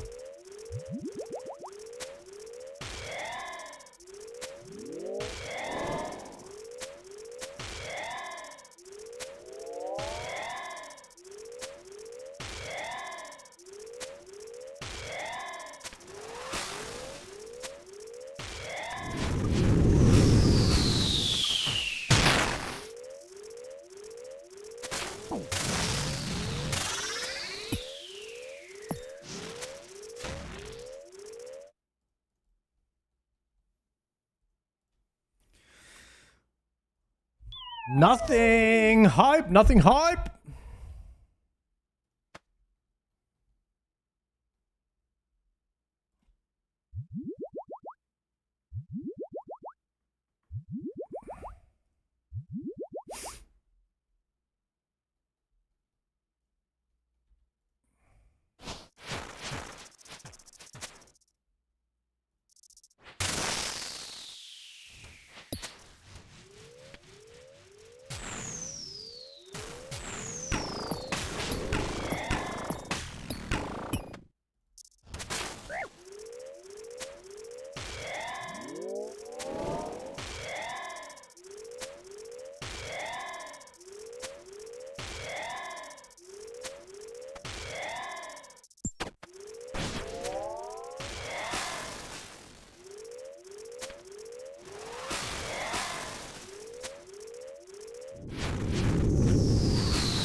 Nothing hype?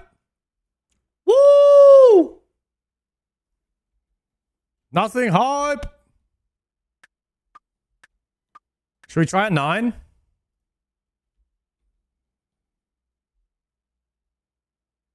I think we got a 9er.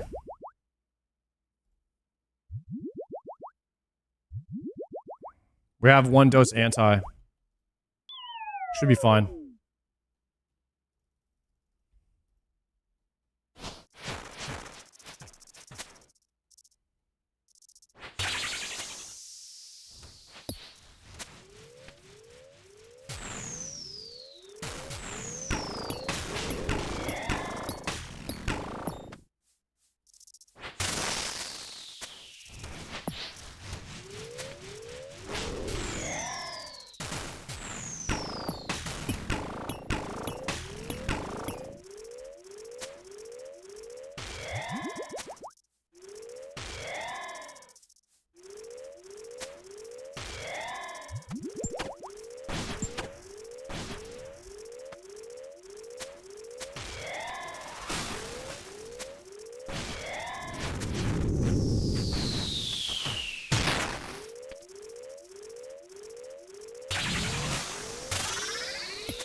Almost beat it.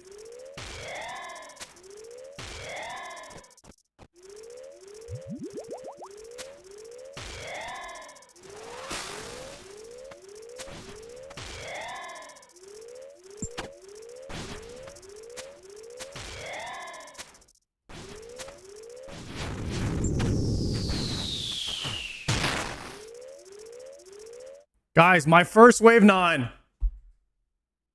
Woo! We've got this place, man.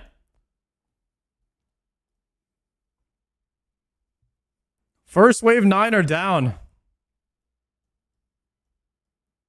I think we finally got the doom, bro. Whew. Just in my first 9 too? Let's go. Can we go 10 with what we have? We'll miss out on a bunch of prayer XP, but... I don't know. That sploosh is pretty bad over there. The sploosh is taking up the area that we normally use. Wait, we could go either way with it? Can you go either side? Maybe if we go this side.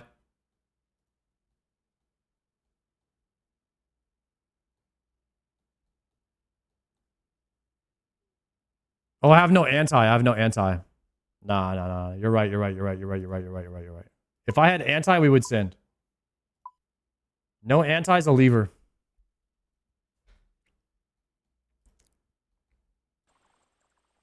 Good call.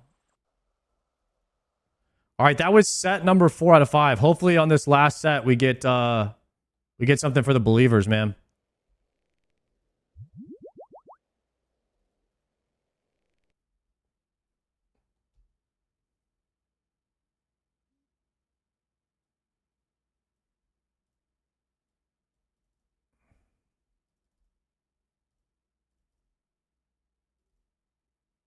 Oh my goodness, guys. We are going to run out of range pots soon. That is not good. Not good. Dismissed. No, thank you.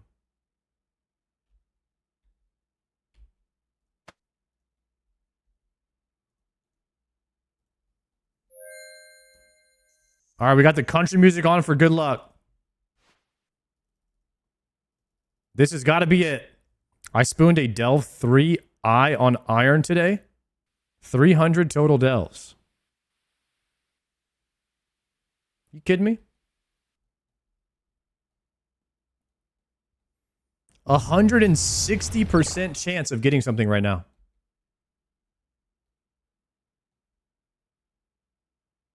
$160%. It's 160 times Showback dry waffles. Exactly. I got 686 delves and I'm only missing treads. Rip.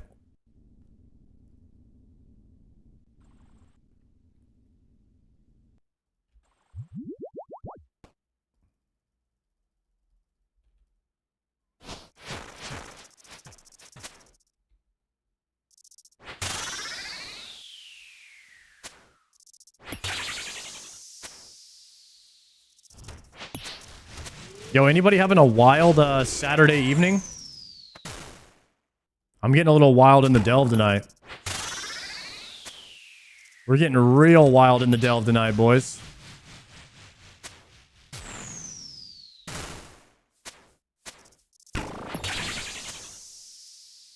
A crazy wild night doing Giants Foundry? Hell yeah.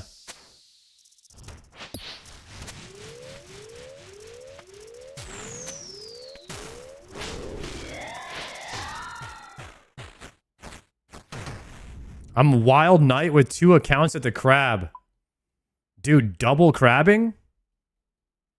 Get after it, bro. I got to enhance on my wild Saturday. Let's go. Favorite part of my trip was just kind of talking to people, honestly. Like getting to see content creators, meet them in person. I think a lot of us are kind of all just like fans of each other, you know what I mean? You know, obviously, most people watch my stream. So, of course, you know,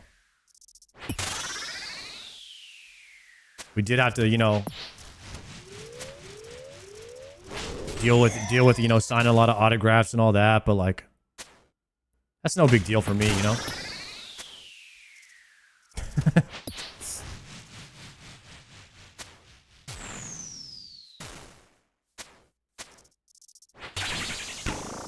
I don't think I've ever actually signed an autograph in my life. I actually don't think anyone's ever asked me for my autograph. Now that I'm really thinking about it. We did have one guy in the airport that came up and said hello to me and Savix, but that was it. We were just sitting down in the London airport. Guy comes up to us. He goes, "Are you Savix and Sardako?" It's kind of funny. And we were like, "Yeah, did you play RuneScape?" And he's like, "No. Play WoW." I was like, "Oh. Fuck yeah, man." He's like, "I'm moving to the United States today."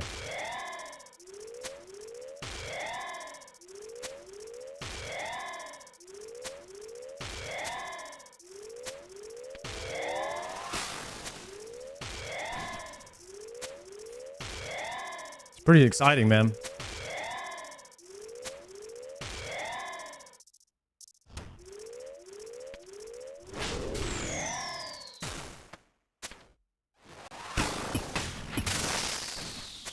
What is this copy pasta?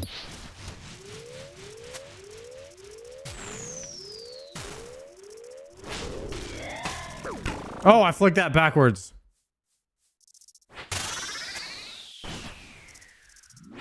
What's up, man? Watching your streams here and there. Just want to say thanks for how awesome you picked up the game. Dude, thank you, bro. I still flick backwards in the delves on wave 2. But maybe one day I won't, you know? You can always be hopeful. I don't know if you can fix dyslexia. I have delve dyslexia, guys. It's a real problem amongst people my age, you know? It's like an official disorder. Delve dyslexia. It also involves flicking magic for the red balls because of TOA as well.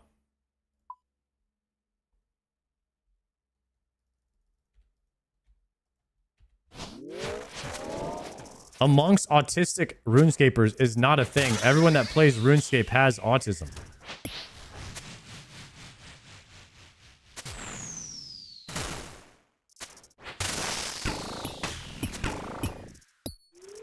Statistically.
No!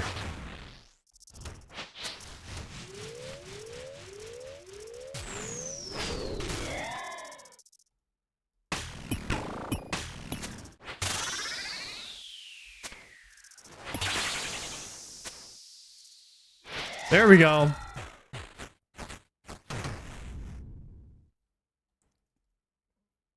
Was that a level 5-er? Did we send food or triple pot? It was just triple pot rebrew. Screw it.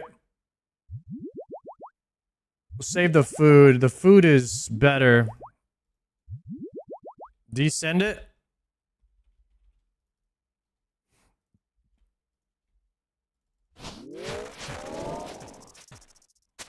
Yo, Strong, what's good, bro? Break your NDA and spill the beans.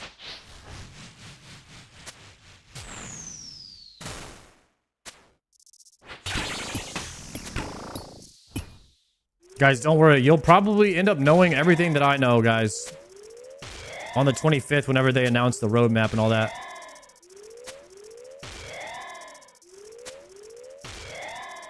I don't have that much hidden knowledge. They didn't really tell us like that much. They just showed us a little bit before they're gonna show you guys, so no big deal. Nothing insane. You guys will know soon enough.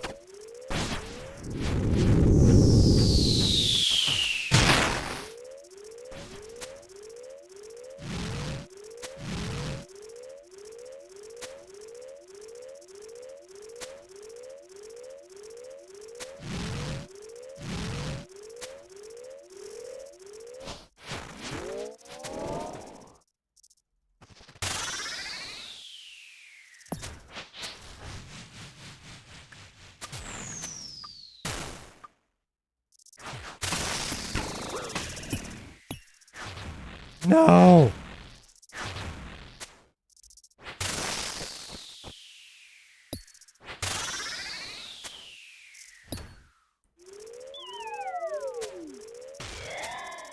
Oh my goodness, is that it's Ivy? Gracing the stream with her presence?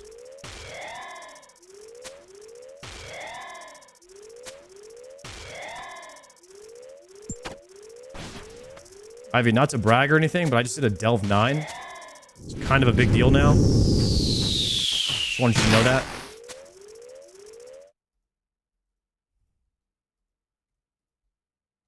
Still no loot, though.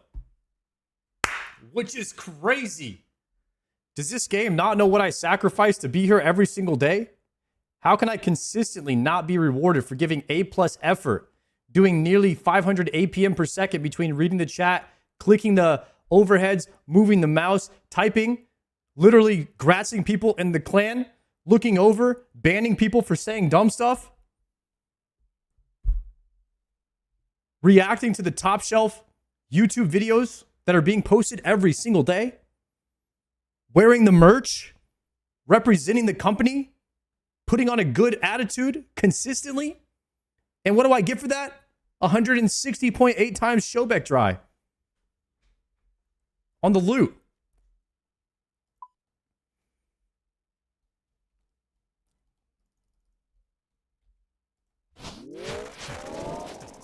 It's completely diabetical.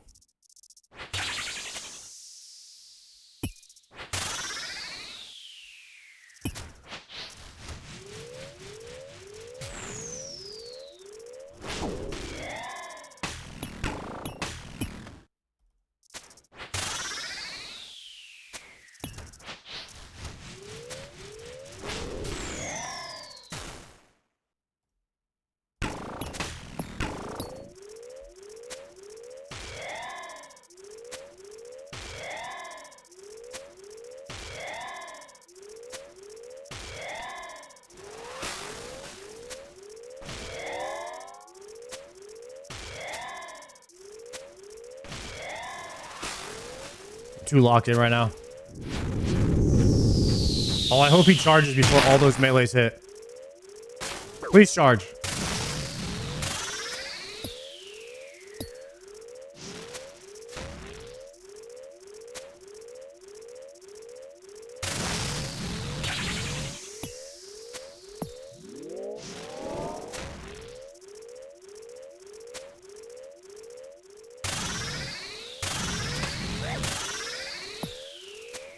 Ow. Pump. We send right here. We send for sure. Dead. Just like that, boys. Just like that. Let's triple brew. Triple brew pink. Save the sharks. Descend. Going for a sev.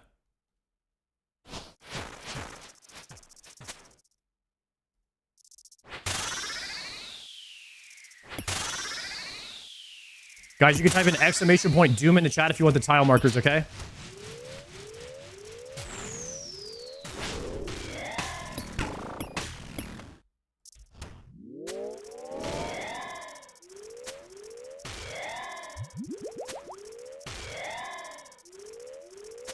Guys, I still need to get a custom... what am I trying to say?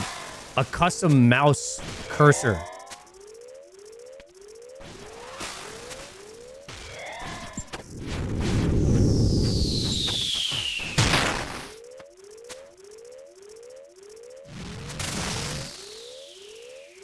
I want a circle mouse cursor.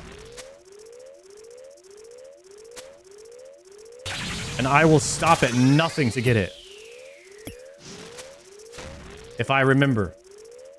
Because I kind of keep forgetting to do it.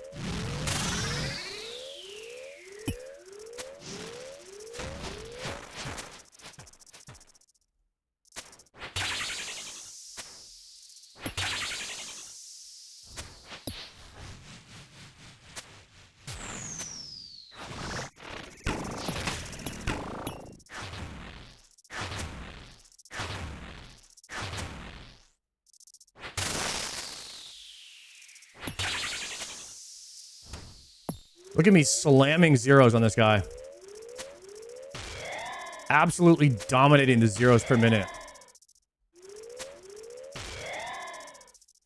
I really don't know anyone who can hit as many zeros per minute as me. It's kind of an accomplishment.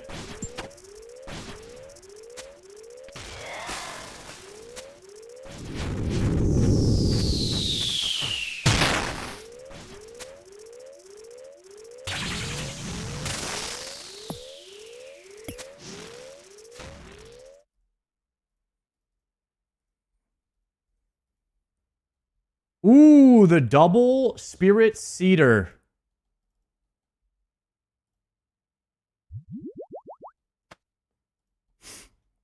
Here we go, boys. Wave 8.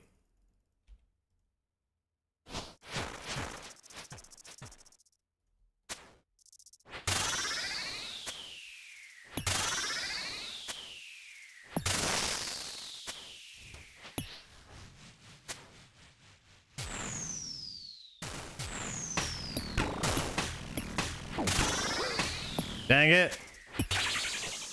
Crap.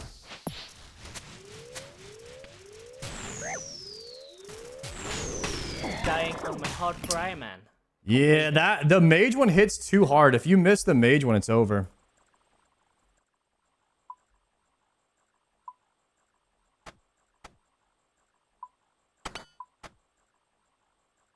That one hits hard AF.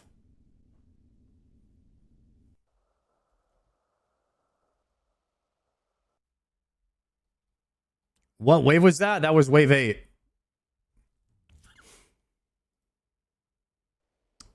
I think, guys, I think that is my 5th set of dooms there. So we got to pay out the doubters, man. I don't want to do this. But we are 760 delves in. And the boy light-skinned Jesus is about to hit 99 untrimmed Slayer. He is about to hit it. My man has done the impossible, the unthinkable.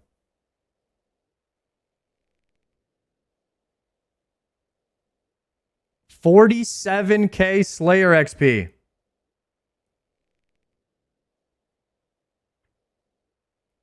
Guys, we have to stay awake and go to light-skinned Jesus's 99 Slayer party. He only has 18 Dust Devils left, so he's going to have to get one more Slayer task after this. Bro's doing what Showbet couldn't. It's unbelievable. 99 untrimmed Slayer.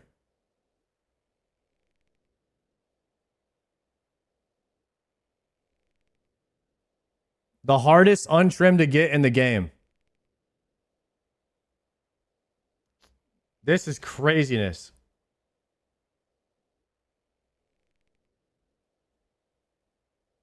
I tried to talk him out of this. I tried to talk him out of untrimmed Slayer. I tried to talk him out of being hardcore. He did it anyway. And he's still hardcore. And he's still going untrimmed. So shout out to LSJ for actually doing it. This is pretty insane. But he's gonna have to get one more. He's gonna have to get one more Slayer task.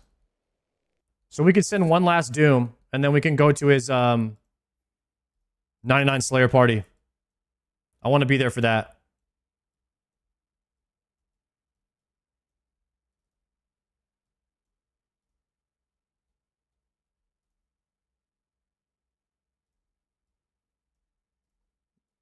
Yeah, we are deep in the playlist right now, guys. We are very deep in the playlist if we're playing Drake.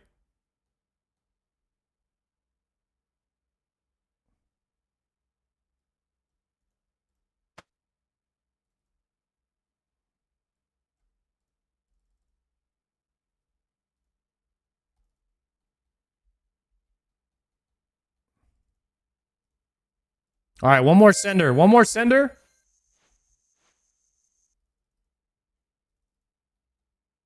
And then we go to the Slayer party. Maybe we get some loot. Then we celebrate with LSJ, and we can celebrate. It can be like a Sard got some loot, LSJ 99 Slayer hype collaboration party. You know what I mean? It could be like a glowy hole 99 Slayer party. Trying to steal his spotlight. What are you guys talking about?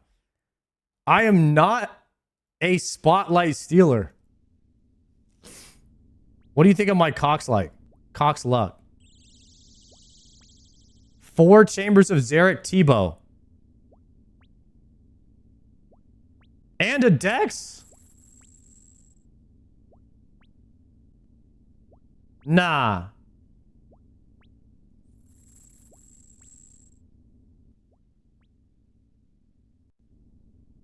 There's no way. Your head is the spotlight. Ivy, chat was being pretty good, okay, today. Are you trying to really fire them up right now? You're really trying to get people just all riled up, huh?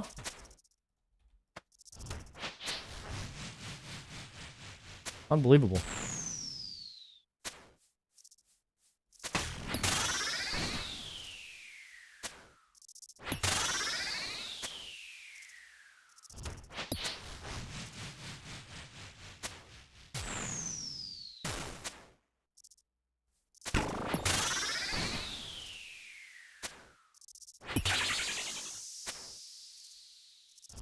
Duo normal on 24k points. That's ridiculous. If I get any more unlucky, I should get extremely lucky at some point, because there must always be balance in the force. If you think about it.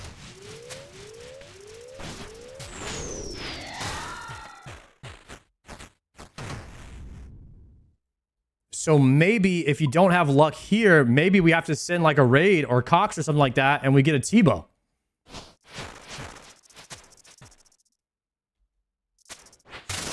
I'm not trying to overthink, but I'm also not trying to underthink. Because underthinking could possibly be worse than overthinkage when it comes to spooning.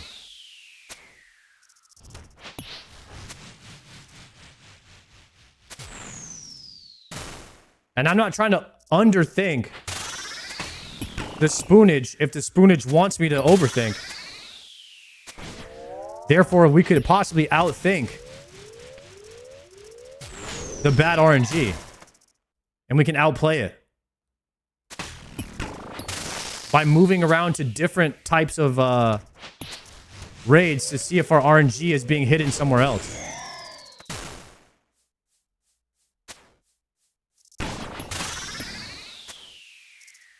You're thinking way too much about not thinking? Am I?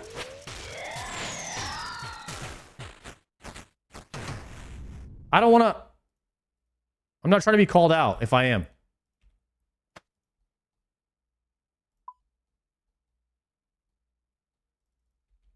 What does your scalp smell like? Do you really think that I can smell up there?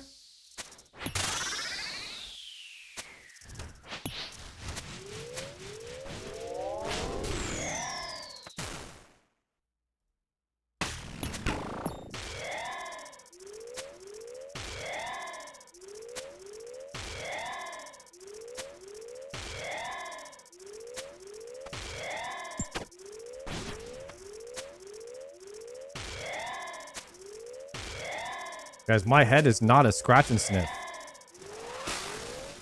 What's going on? Some of you guys need to maybe take a break from the screen, okay? Y'all's screen time is too high. It's a big problem.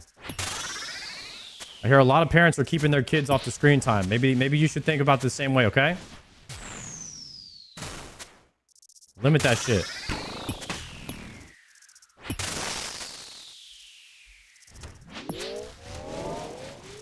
Big damn.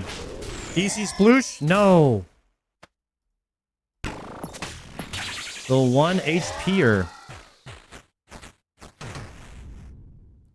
I stored all my TISM this last week for today.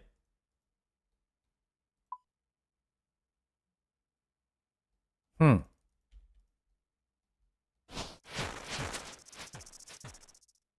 we're just storing it all up now?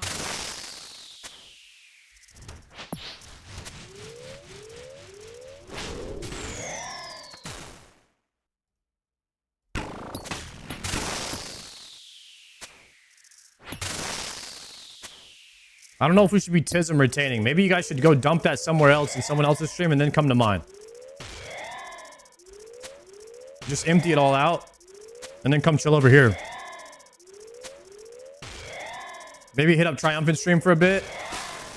Dump all the Tism. And then come over here.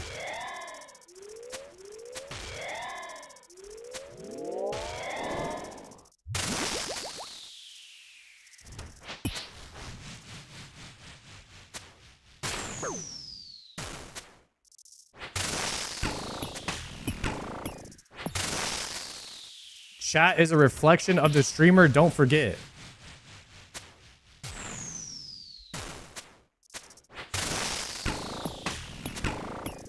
Not that guy, though. Not that guy. Everybody but that guy, okay? Everybody else is pretty chill.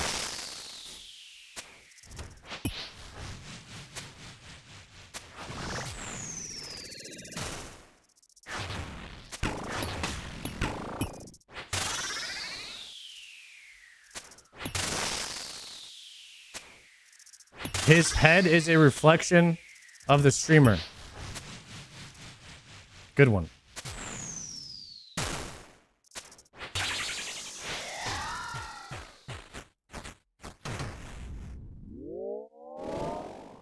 Ooh, 417 cannonballs. Ooh, decent.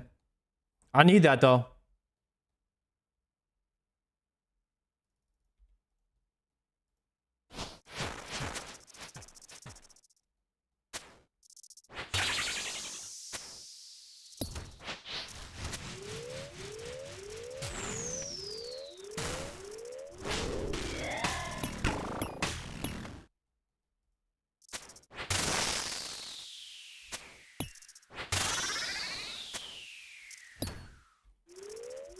Chat, hear me out. What if they had a mega rare? Alzix just said this, but I'm stealing the idea. What if they had a mega rare that gave you infinite prayer pots? How sick is that? The infinite prayer pot mega rare.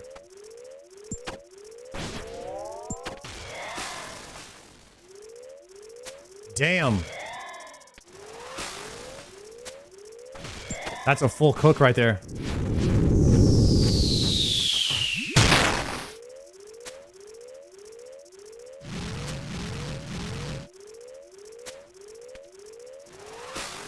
And I'm the only one who can get it.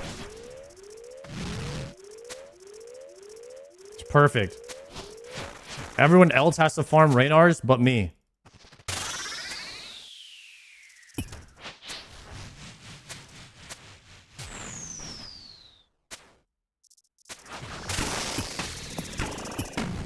Ooh, I double clicked.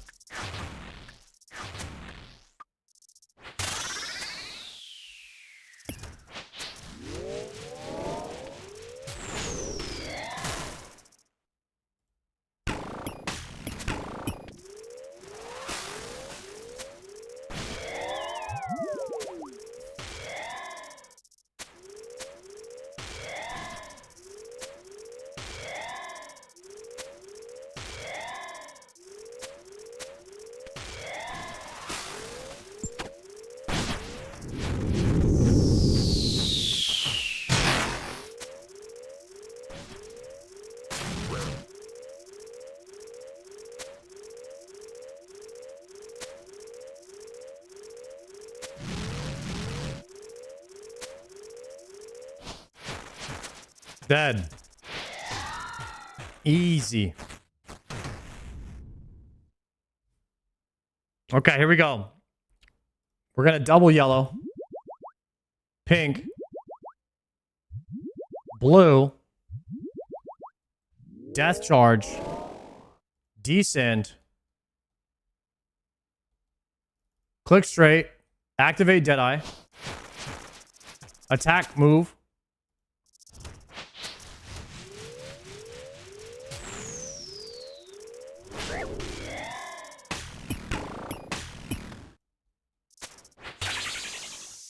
of course, we got the bad sploosh. Bad sploosh is rough. You never like to see that.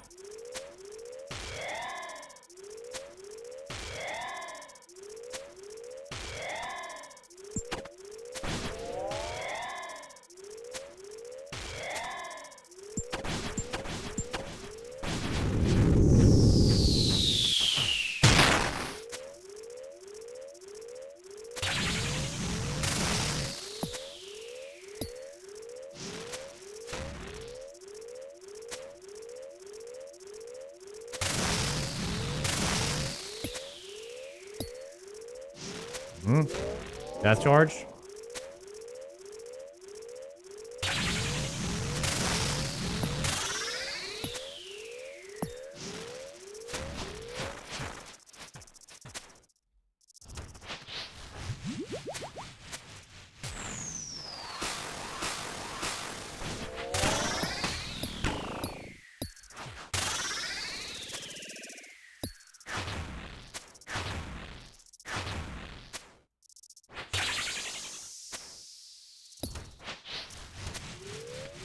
Dead. The sploosher too.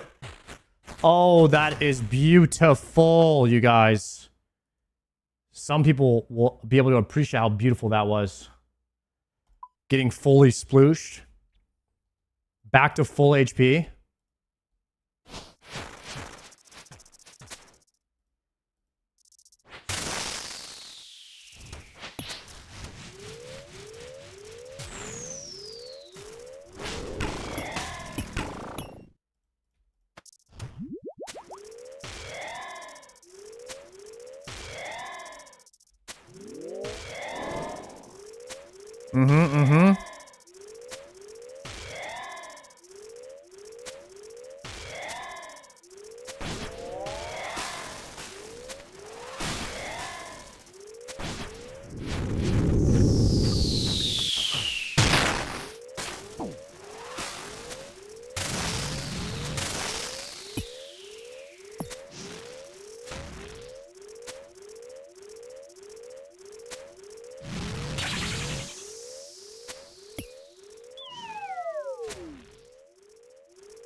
Oh, I have to eat this.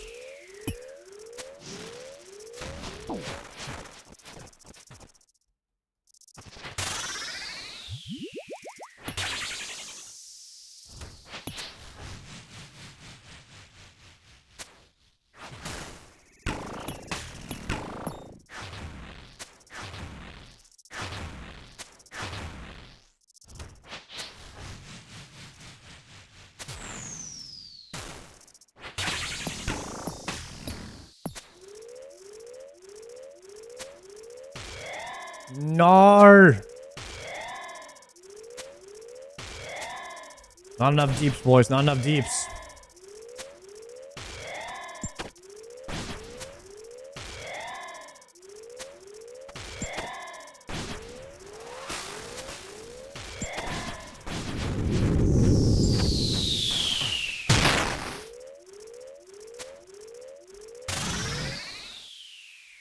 Got him. Nothing. How can there possibly be nothing? This is crazy.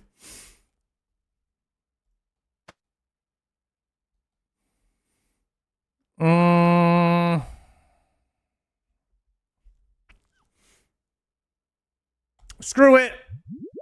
Screw it. Screw it. Screw it. Screw it. I'm triple double brewing.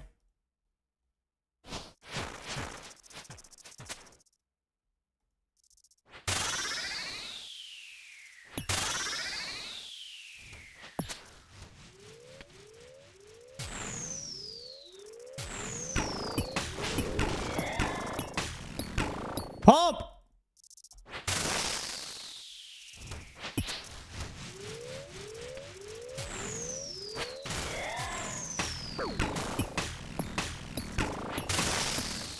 Got the first prayer wrong there.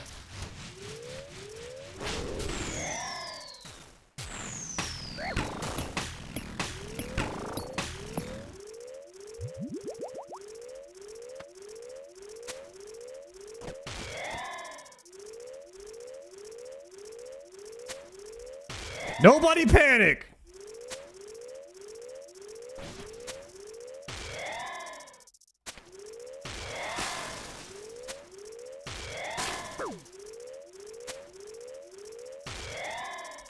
Shit. Guys, it's not what I wanted here.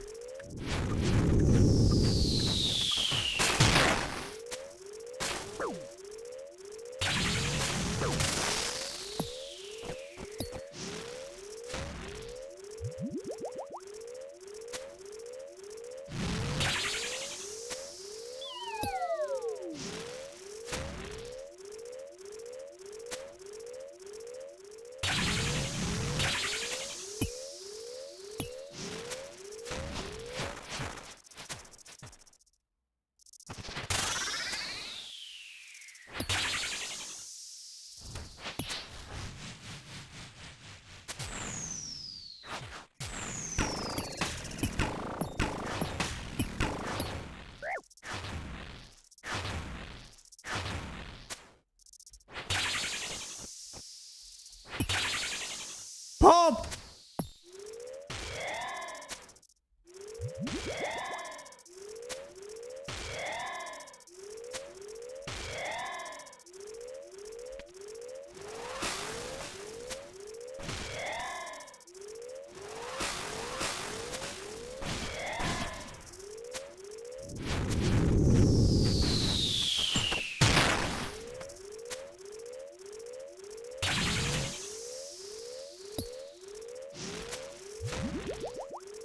Go here, go here, go here. Nice, go here. Woo! Clean. You guys see the movement? The flawless gameplay? The perfection? It's neither here nor there. Don't even worry about it. All you gotta know is we got it done. And we get cannonballs. That's exactly what we wanted. Claim and leave. Easy, boys. We need the cannonballs. Guys, cannonballs or Raynars. Instant claim. I don't know if you guys heard a little thing called Iron Man. But those are top shelf items necessary for Iron Man to progress through the game. And we just got that. That's crazy. What do you mean we won't do 9? Are you guys even looking at the scoreboard? Look right here. Don't you see that 1 right there? That means we've done level 9. We've beat that. It could be level 9. It could be hundreds of... It could be like level 200. You guys don't know. It just says 1. Yeah, we've got 1 time we've been past 8. That's all you need to know.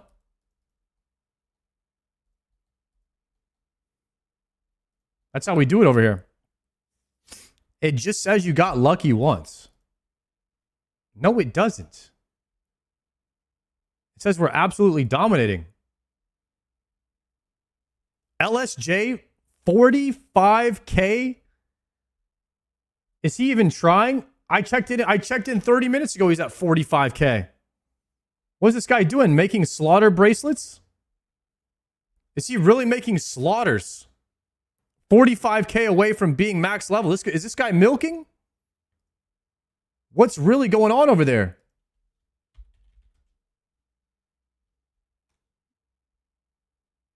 Oh yeah, we can delete the term milking now. Now that I'm done with Coliseum. That term is back on the table. I don't know how to fix it. But maybe one of my mods does. You don't want to say the M word and get timed out. Wait, can you type double milk? How did you type double milk? Actually is safe.